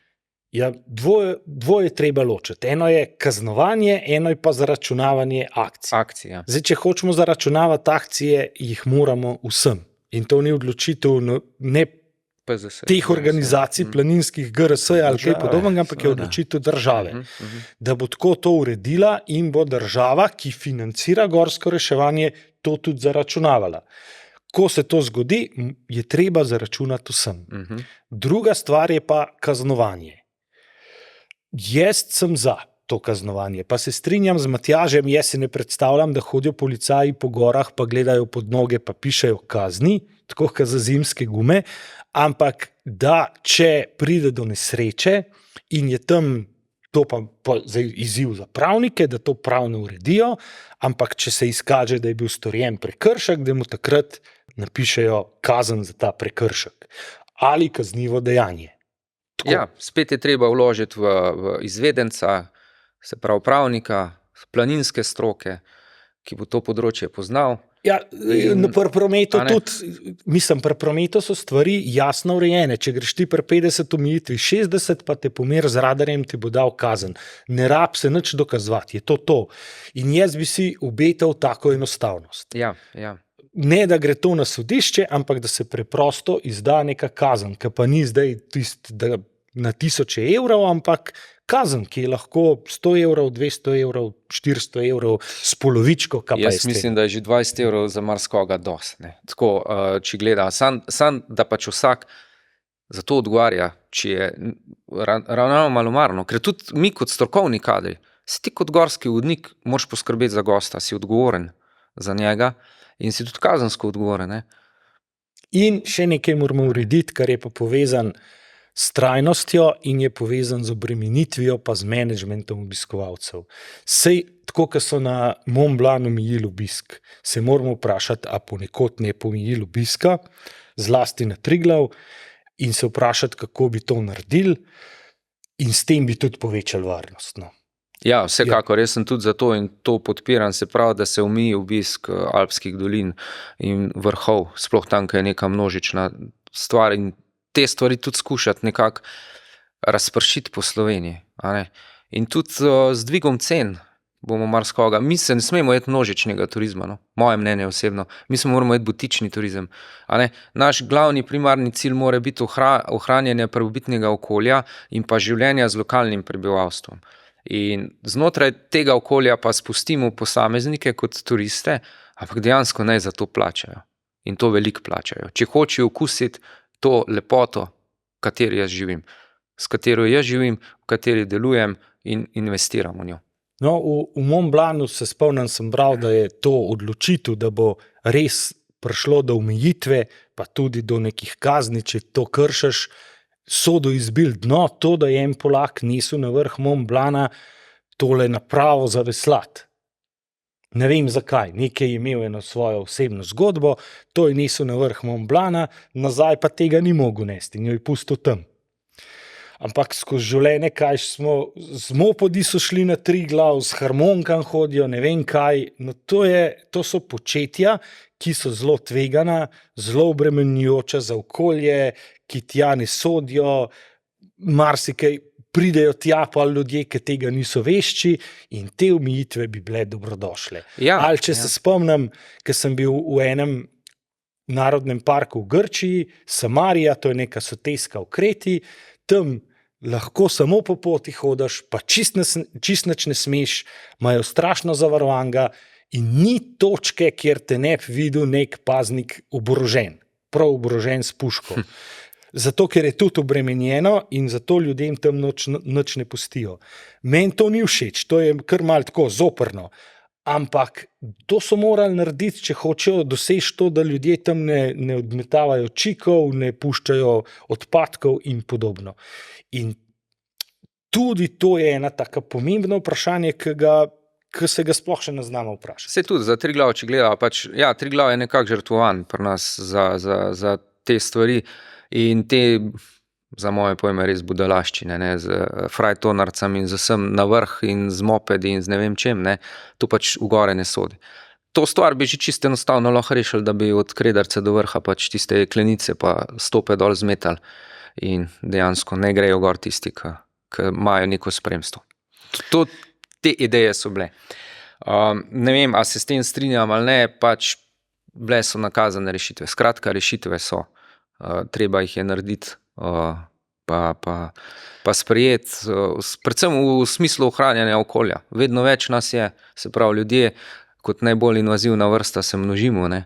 In to pač pomeni tudi krčenje tega okolja, ne? V tem smislu. Verjetno se bomo pa strinjali, da bo za reševanje vse te problematike potreben en resen, celosten, zelo interdisciplinaren pristop na ravni lokalnega prebivalstva, pristojnih institucij, države, planinske zveze, vseh ostalih. Ja, tudi marsikje se bo mogel odnos spremeniti. Ne? Ampak glej, ta odnos, recimo, če si predstavljaš, koliko bo nekega gneva, recimo, če si predstavljaš, da bo omejen pristop na določene gore. Ne? Pa ne samo omejen pristop, a veš tudi vse razne veselice v planinskih kočah, z glasno muziko. To pač tja ne sodi. Ampak marsikdo bo rekel, to je del slovenske tradicije, folklore. Od kdaj? Zakaj mi zdaj ti to prepoveduješ, oziroma kdorkoli pač? A veš, tudi na koncu včasih preberemo tam, kjer skrbnik jamra, ja sem mu celo kočo pokozlal, ne? Ja pa zakaj si jo? Si mu ti dal pijačo? Se tukaj ni mogel gor prenesti. A ne? A veš, tukaj se moramo začeti. Najprej pred lastnim pragom popucati, stvari nadaljevati in nadgraditi vse to. Ne? In generacije bojo počasi to sprejele. No. Se pa strinjam, rabimo eno odločitev, Ja, kako bomo to situacijo, ki jo imamo, mi jo danes nekako opisujemo, je podcast, počnemo tole malo nesistematično, klepetamo o tem, se je fajn in je koristno, ampak to situacijo, ki jo imamo, moramo zares opaziti, si jo priznati, pa reči, da je malo problematična in se tega na en način lotiti. No, jaz imam samo občutek, da tisti, ki morajo to voditi, to pa je država, se ukvarjajo z drugimi problemi, pa tega sploh ne vidijo. Ni pa to tako majhen pojav in ni to tako majhen problem. pa jaz tudi ne mislim, da bi mogel, sej jaz vedno rečem, država smo vsi, a veš, kaj ponavadi koga, kaj vprašajo, kdo je kriv, ja, ta Unij v parlamentu, sej dejansko država smo vsi, država ima vzvode, ker ima kader, stroko, ki bi jim dala pooblastila, da pripravijo neke usmeritve, neke projekte, za rešitev problematike, ker mi imamo rešitve, sej midva zdaj mora, da se tle zdi, da kritizirajo, pa da si želijo, da mu sam mi trije v hribe hodili, pa da jim zase vzeli, ni res. Treba je imeti rešitve, ker pač na koncu svet pa narava, smo si jih izposodili od naših vnukov, ki jih še niti ni. Po drugi strani, imaš pa prav, seveda smo se jih sposodili, je pa res meni šlo zelo na živce, to je kakšnih 20 let nazaj je bilo eno društvo, ki so zelo hoteli to omejevati. In pol mi je bilo hecen, ki so hoteli v bistvu reči, ja, mi bi smeli tu hribe, drugi pa ne. Ja, tega ne sme biti. Ta logika ne sme prodreti. Ta logika ne sme biti, ja. Ja. Na morje gremo tudi lahko vsi, tudi v gore gremo lahko vsi. Moramo pa najti način, kako bomo tam mirno sobivali, trajnostno sobivali in pa varno, naj bo to avantura, pa je povezan z enim tveganjem, ampak da v smislu varnosti ne bomo počeli res enih neumnosti, ki pa se zdaj dogajajo. Pa samo varnosti in obremenitve okolja, na koncu, ker pač ti, ko nekam greš, si tam gost in moraš pač spoštovati isto kulturo pa življenje, ki je tam. In enako pričakuješ nekdo, ki pač prija v tvoj okoliš.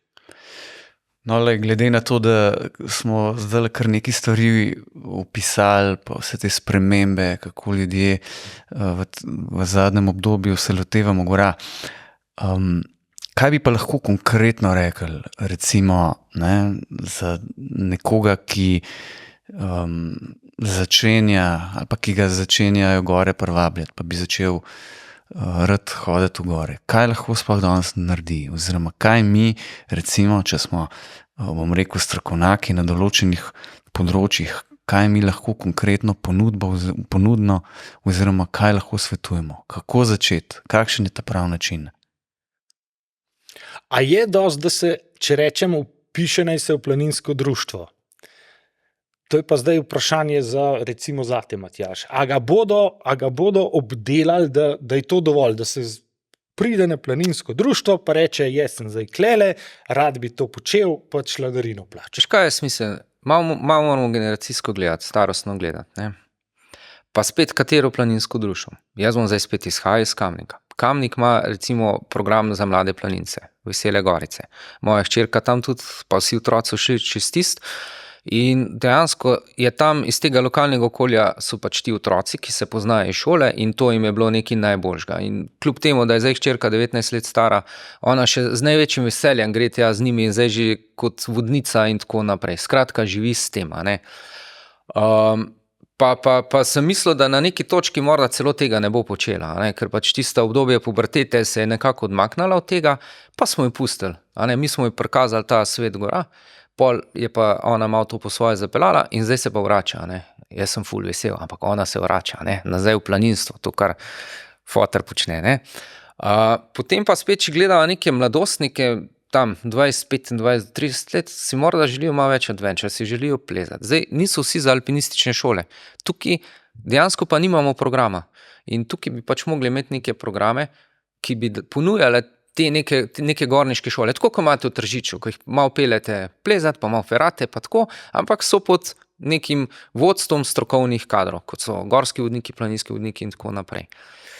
Potem imamo pa še te generacije, ki so nekako pol, Kaj naj rečem, Naša naša generacija, ki naj že druga puberteta seka, ne, ki grejo otroci doma, ne, ti pa zvečer malo tam na kavču sediš, pa zdaj pa res mogo je začeti nekaj delati in se začneš s hribi ukvarjati. Ne. In spet nisi primeren za alpinistično šolo in dejansko tukaj imamo pa res spet ali možnost zdaj v tem trenutku, da se vpiše v planinsko društvo, spet katero, a ne, kakšna struktura ljudi je tam, ena planinska društva so starostno dost, bom rekel stara, ne, in so primerna za tretje življenjsko obdobje, super so, hodijo na tele, kaj so že v Čistimo Slovenijo akcije, na razne take planinske izlete imajo skupaj, to je odlično za njih. Se pravi, penzionerje bi vse preusmeril tja, a ne, se pravi, da se jim priključijo tem. Medtem ko za to neko srednjo generacijo pa dejansko, smo ugotovila, da ni nekih produktov in bi jih mogli tukaj ponuditi. In tukaj je Miha tudi zate kot predsednika PZS, podpredsednika PZS, da se na tem nekaj začne delati. Vem, da se razmišlja, vem, da se bo delal. Ampak je pa še ena možnost, Povej. če smem. Jaz sem predlani z enim znancem, ki mal pleza in sem ga pelal plezat Kramarcev Storžič. Ne kot vodnik, ne da so šla plezati, ampak Kramarco poznata in veste, da je to za Tržičane, jo na pamet znamo in to plezaš itak ne navezan. Midva so se pač navezala, vzela to tako kot smer in šla tja gor. Zanj je bilo to izjemno doživetje. Zdaj, on je imel srečo, kam pozna mene, pa sva šla skupaj plezati. Kaj pa, če nobenega ne pozna? Ja, za božjo voljo, nič ni narobe, najemte si gorskega vodnika. Točno. Kako nekaj tazga se omogočati? Splezati Triglavsko severno steno, splezati Kramarcev Storžiču, splezati kakšno drugo smer, iti ven, pa to doživeti, pa pravzaprav sploh nič ni treba misliti. Sam užival boš, najem si gorskega vodnika in nekaj teh doživeti boš dal skozi, hkrati se boš tudi marsikaj naučil, pa postopno boš pa že sam sposoben se navezati, pa iti s Kramarco, s kolegom. Ja. Po moje, da bi šlo. No. Ker jaz sem Pa boš pa nehal že, pa pa prestar. Jaz sem glih mojemu tastu, ne, za 70. rojstni dan, ne, on si je pač želel in sem ga pel v slovensko smer. Ne. Zdaj bom razdor hotel, pač, morda, da smo ga hotel se znebiti, pa ni bilo tako, ne, ampak on je v tem izredno užival, da je šel za svoj 70. rojstni dan z mano po slovenski na Triglav in se je lahko še pol tam hvalil in tako naprej. Bilo je za njega res dobro. Ampak želel si je tudi s padalom skočiti, a ne. Ja, tistega ga pa nisem mogel jaz peljati, ampak pa sva ženo plačala, pač ti zbon, ne vem, koliko je bil, 200 evrov, skok s padalom in je to naredil. Ne. Skratka, a ne, ena možnost, druga možnost, se pravi, obstajajo. Ne. No, gorski vodniki smo zagotovo možnost, pa imamo, bom karikiral odgovore na ta vprašanja. Ne. Se nas najame, pa to speljamo. Tem ni najmanjšega dvoma. Ampak mnogi ljudje, ne, so pa taki, ki bi pa radi sami se pravzaprav priučili enih stvari. Radi bi sami mogoče dalj časa zahajali v gore, mogoče tudi niso tako lahkomiselni, pa ne, bom grdo rekel, na juriš, pa bo kar bo, ampak enostavno nimajo možnosti. Imajo možnosti v planinskih društvih, ne. Malo je pač treba pogledati posamezni program planinskega društva. Je pa res, da tukaj pa smo izpostavili ta manko teh nekih gorniških šol. Gorniških šol, pa nekih tečajev. Ne ravno v smislu nekih šnel kurzov, ampak da gre skozi neko planinsko šolo, kjer bo dobil ta znanja, da bo lahko po nekih planinskih poteh varno sam hodil. Ker problem teh, ne, si rekel, šnel kurzov je to, da tam se dobi zgolj res samo osnovo, ki pa ni nujno, da je dovolj za neko samostojnost. Tega je danes veliko, se mi zdi. Na hitro, s tisto osnovo, ne, prideš si nabaviš opremo, greš na vikend tečaj, se naučiš tisto osnovno uporabo, ki zares, če smo pošteni, za dreze cepini tako končna. Zdaj to ni rocket science. Ampak kako potem pa to uporabljati v 1001 situaciji, ki se lahko zgodi v realnem okolju, to je pa tisto, ki pa ne moreš dobiti na vikend tečaju. Zato, ker jih, zdaj to ne bo kritika tečajev, pa tako naprej, ampak časa ni dovolj. oni jim lahko ene stvari povejo pa pokažejo. Znanje je pa to, ne da ti se zavedaš nečesa, ampak da to rutinirano znaš. Se pravi, telo se ne nauči enih stvari uporabljati in znanje zame je zelo telesna stvar. Jaz se znanjem ukvarjam poklicno in vidim, kako je to res. Dokler ti uporabe cepina, pa da res nimaš prav v telesu, da sploh ne misliš na to, do takrat ti tega ne znaš. Jaz vidim to skozi smučanje. Mislim, mene daš na smuče, pa na kjerkoli teren, jaz sploh ne vem, kako to počnem, ampak pridem dol. Mi je mala malca. Hkrati pa sem mogel učiti hči smučati, jo sploh nisem znal naučiti. Ker jaz imam že uno znanje, da ga ne vem, da ga imam. In to je ta rutina, ki jo moraš za take stvari pridobiti.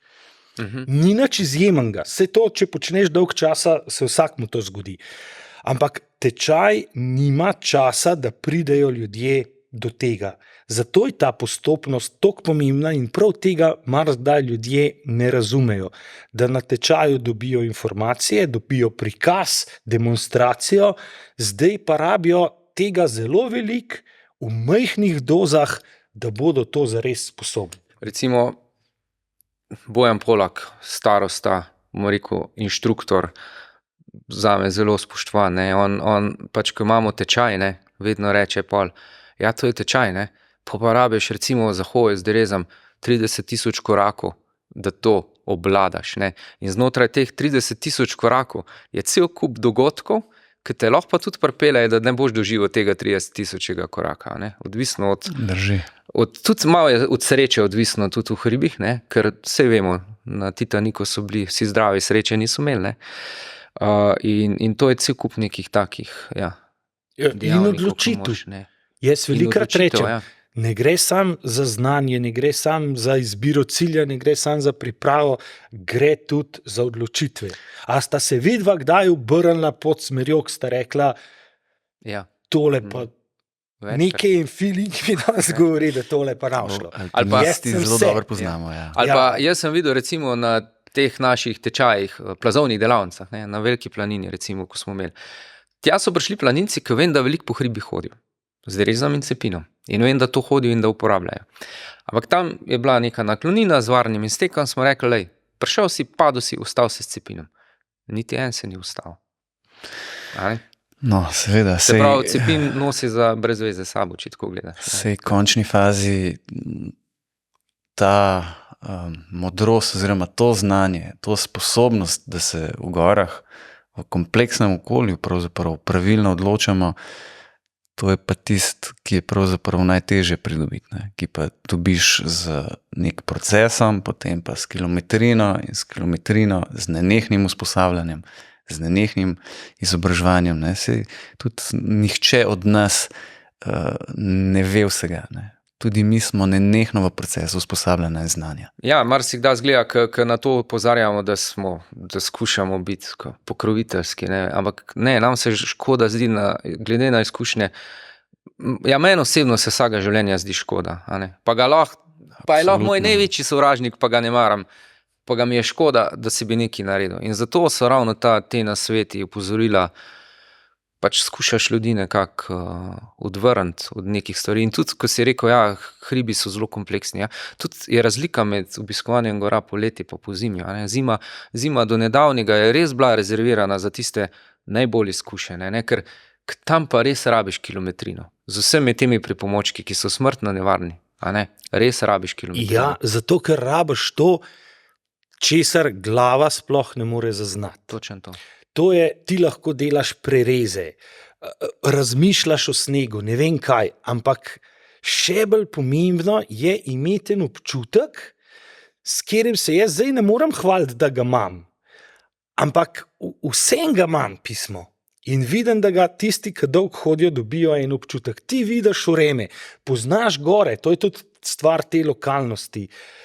Ker telo razume, kje stvari so, pa rečeš, tole pa danes ne bo pameten, brez da bi naredil prerez.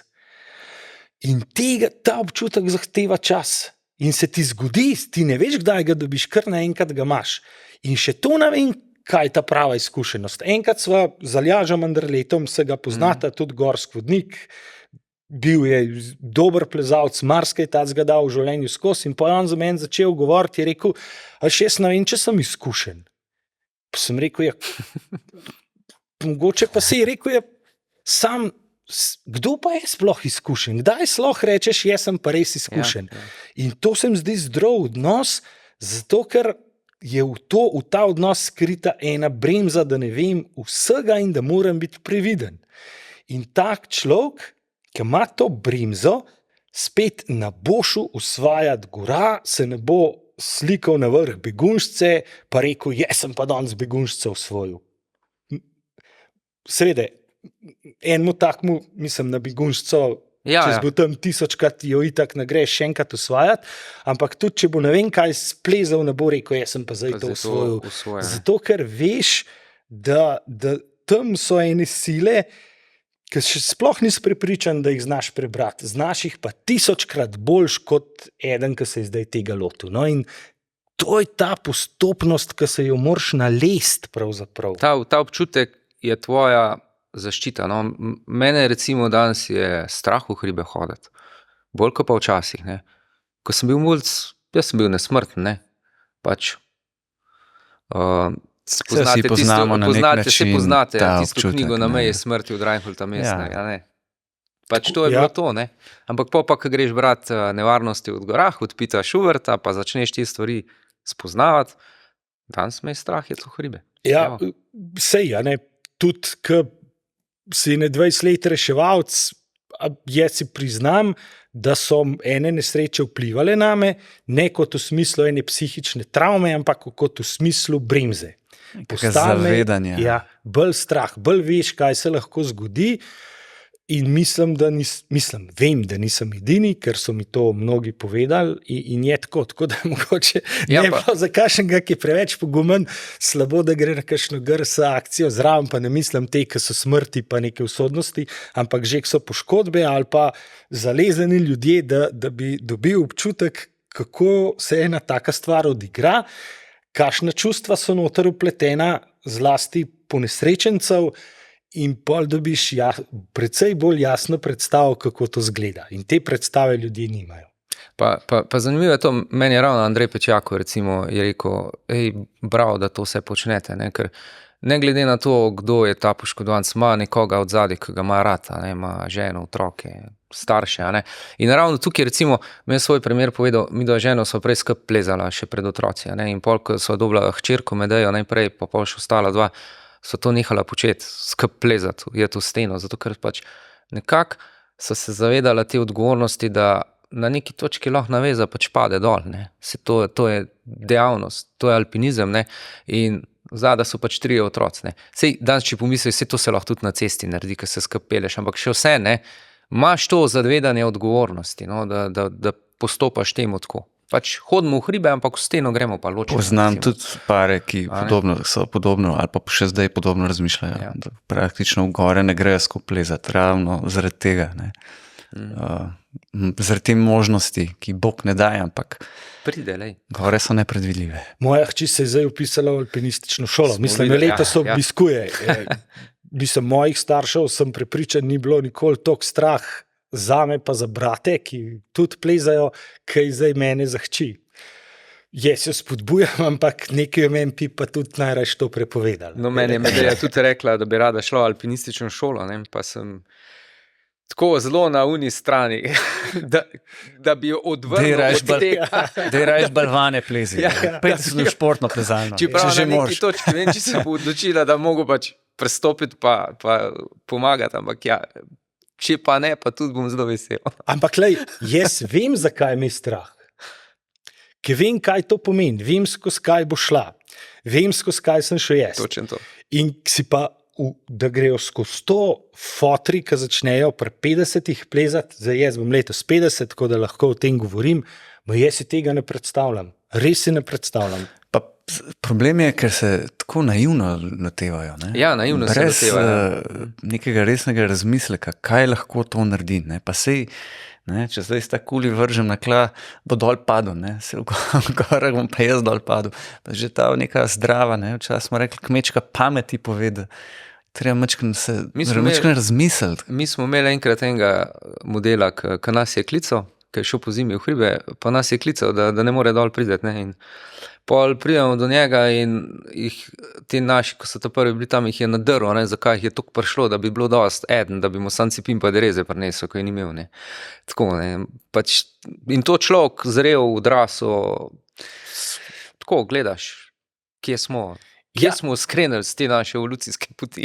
In tudi način učenja. Zdaj, če greva s hčerko plezati ali pa kaj, sej razumeta, kot fotra učiti smučati jo je bilo nemogoče. Jaz jo nisem mogel. Tukaj pa požira in se uči, zato ker je toliko zrela že, da razume, razume, da jaz ene stvari znam itd.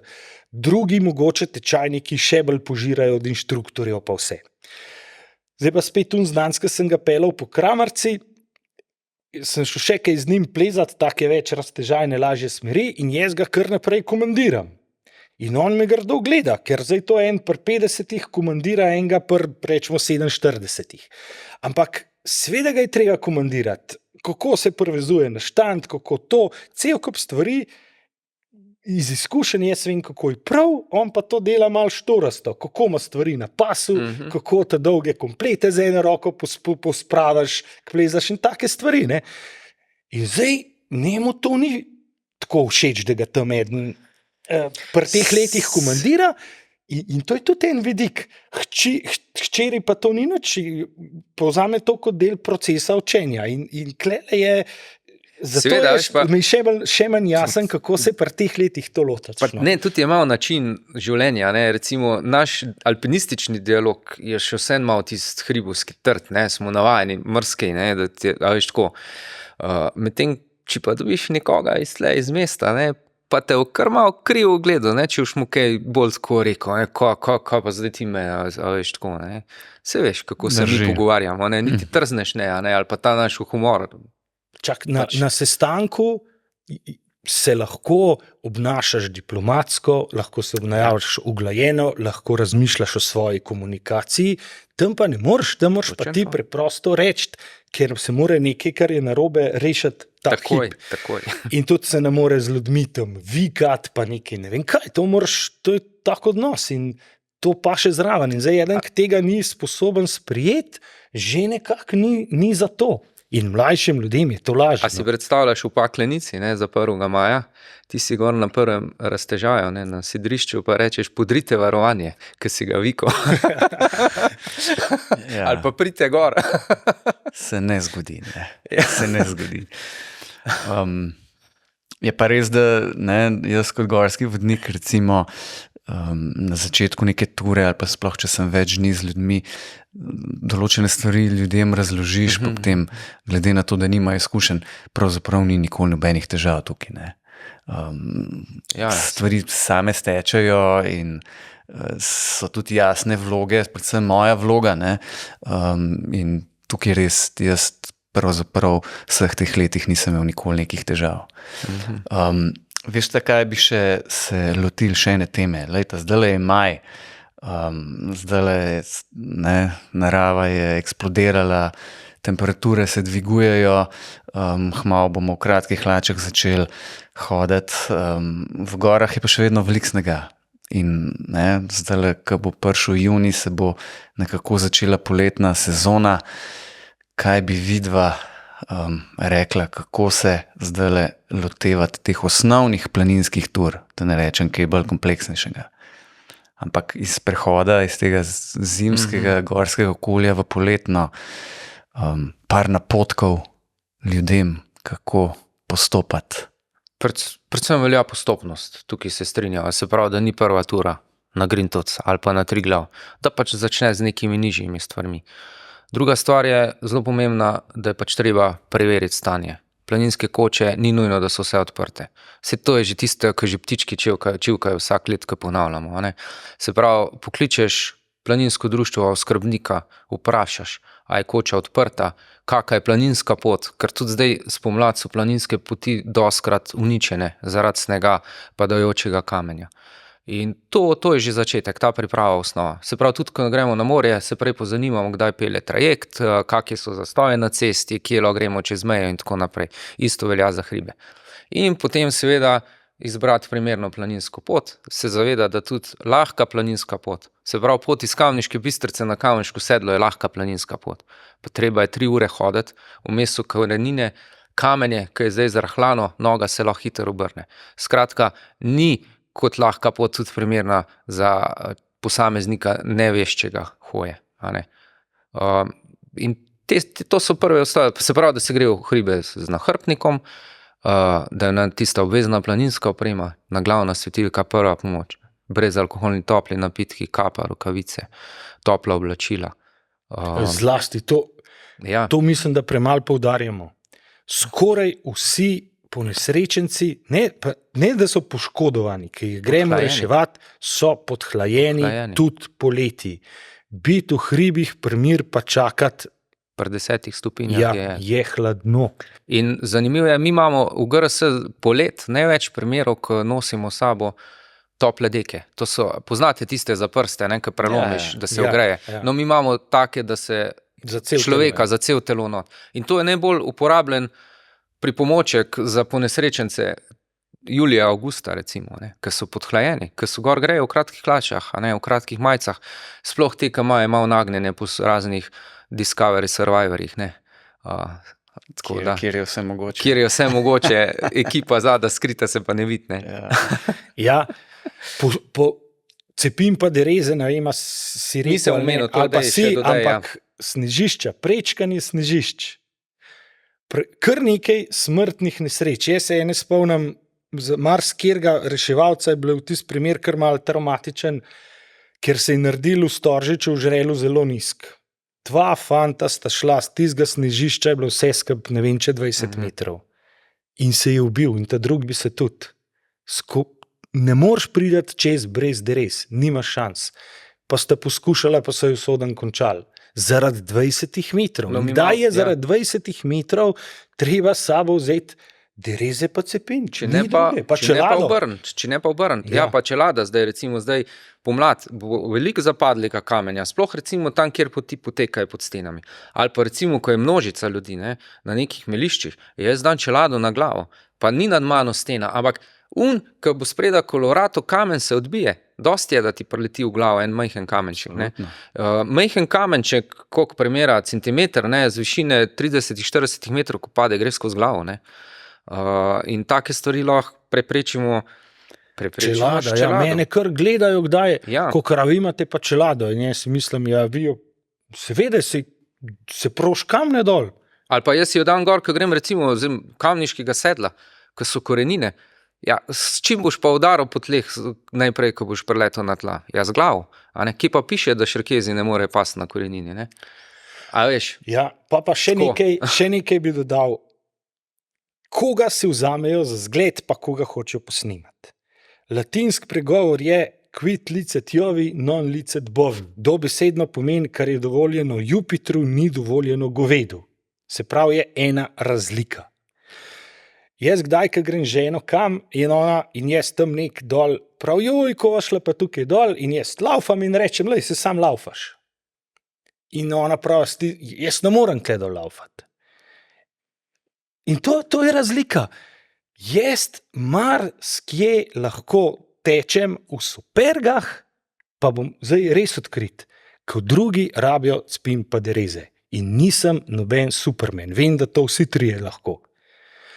Zato, ker smo tega navajeni, zato, ker vemo, kako to gre, ker to od majhnega, ki moje telo ima to kar noter. Pa tudi tvegam. Kdaj se bom pa rekel, gled, čez pa ne morem, sem pa obrnil. In če to eden vidi, še ne pomeni, da on tudi lahko. Tudi lahko. Meni je tudi fajn gledati ali pa se spominjati, kako iti plezati 8 minus v hribe in me ima, da bi šel, res bi me ima. Ampak Veš, pismo, grem pa v plezališče, pa v plezališču ne moram več tega splezati, pa ne morem, in ne grem. To si treba tako odločiti. In točno to, a ne, tudi pridobivanje teh informacij, ko smo že prej kar na nekaj povedali, ne, treba je pač vedeti, kje pridobimo te informacije, ne, ker to, kar je Klemen izpostavil, ne, recimo pri nas zeleniške špice, ne? To je pač svet za alpiniste, ne? Ampak tam se množično sprehajajo planinci in pol zalutajo. Vemo, kako je en greben, malo levo, desno, ni več trojka, dvojka, je loži štirka, petka, ne? In če nisi navezan, ja, kaj boš? Drži. Sej zares je to kompleksno vprašanje, kaj vse narediti in tako naprej. Ampak mogoče bi jaz izpostavil še eno stvar, ki jo tudi mogoče pogrešam, ki opozarjamo na vse te stvari in sicer včasih smo rekli temu priprava na turo.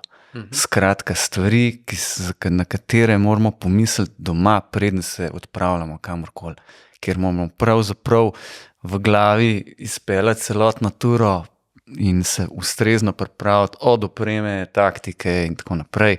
Se mi zdi, da je to ena tudi ključnih stvari, da potem zamišljeno pravzaprav vse izpeljemo in na koncu bi dodal še nek mehanizem v glavi, ki pa mora reči, da tukaj je bilo še ok, zdaj pa ni več, zdaj moram pa obrniti.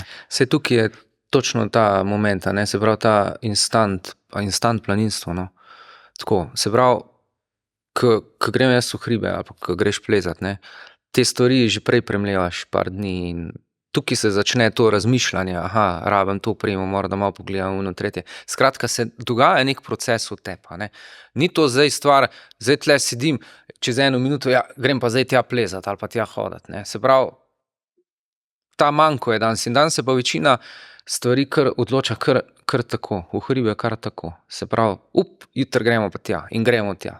Dobra ideja je, ja. Ful dobra ideja, jaz grem tudi. A greš ti tudi? Jaz grem tudi. Jaz sem že bil, vas bom jaz gor vodil. In potem plas na socialnih omrežjih se sproži. Ja, in to je to, ne. In kaj bom jedel, kaj bom pil, imam za obleči, česa ne rabim, pa ne bom vzel. Vse doskrat tele na svete, kad damo, kaj vse treba.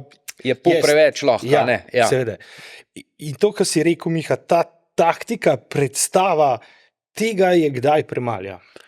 Plus še mogoče še en pogled, da doskrat so ljudje, saj smo tudi mi včasih, da ne bomo ne samo kritični, ampak preveč skoncentrirani zgor na vrh, na tisto točko dneva in sliko z vrha. Zares je pa proces tisti, ki nas najbolj izpolnjuje. Sej vrh je pomemben, saj si ne smemo lagati, ampak saj celotna tura bi mogla biti pravzaprav. Se vsi to radi citirajo Nejca Zaplotnika, važno je cilj, ne. Ampak nihče, ali pa redko kdo se ravna potem, ne. Ja, sej to te pa moje plezanje nauči, pri plezanju vrh je nepomemben, je plezanje važno, pri turnem alpinističnem smučanju tudi, ne, vrh je šele vstop, točka, ne, del poti navzdol, da se dal smučaš in je res, ne, in to je tisto, kar sem mislil z matranjem. Če ne znaš uživati v vsem tem, tudi v pripravi, v postopnosti, v stvarih, ki te do tega pripeljejo, pol mogoče za to nisi. Vsem skupaj moraš uživati. Drži. In pol je vrh samo posledica tega uživanja na poti. Ja, fanta, mislim, da bi lahko še na dolgo in široko o teh stvarih, pa še bomo mogli in prav je, da govorimo o teh stvarih in da osveščamo in za konec vaju bi poprašal, to pa ne moram čisto svoje kože. Če bi se zdaj, glede na to, da so oba alpinista, če bi se mogla kam preslikati v gore, zase, zdaj sta s svojim najboljšim plezalnim partnerjem ali pa sama, kam bi šla? Kaj bi šla zdaj početi v hribe? Ali bi šla ki plezati, ali bi šla hodati, ali bi šla ti Matjaž s kolesom, kam bi šla? Zdaj v tem trenutku... Ali pa za vikend recimo. Za vikend. Ko bo le vreme, pa da imaš čas. Tistega si kar vzamem za hribe vedno, no. In ja, zdaj pač trenutno, bom tako rekel, sem v situaciji, ko pač uživam z otroki v hribih, no. Oba dva ta-mala sta gorska kolesarja, nadobudna in nekako je to moje poslanstvo, da skupaj z njima zdaj preživljam ta čas in ga z veseljem preživljam in nekako predajam te izkušnje naprej. Se pravi, starejša hčerka je že nekako v odhodu, no, tako da ena soba se je sprostila, ja, to. Ampak, ja, nekako sem v tej fazi, no, ker predvsem to mi pomenijo hribi, no. Če pa grem že sam, grem pa ponovati ali teč, ali grem kako lažjo smer, Tako da sem res sam in uživam v tem in sedim in mi ni pomemben čas. To, evo. Lepo. Evo, iz fotorovskih vzgibov isto na kakšne balvane v glence, pri nas je prav fajn iti s ščerko, res. Ampak če sem pa čist sebičen, tako, ker sem se najbolj imel, pa se še kdaj zgodi, bi bil zale nek v kakšnih Dolomitih, pa v formi, pa da moj brat mrtem pleza naprej, pa ne veva, ko je, pa začne vriskati, pa takrat pa vem, da me pa čaka nekaj dobrega, ker on ima preklinja, pol žvižga, ki pa začne vriskati, pa jaz rečem na štantu, to bo pa zdaj ful dobro za plezati. To, bravo. Super, ja, neč fanta, hvala, pa se v priliki spet vidimo in slišimo. Hvala tebi, pa dobre podcaste še naprej.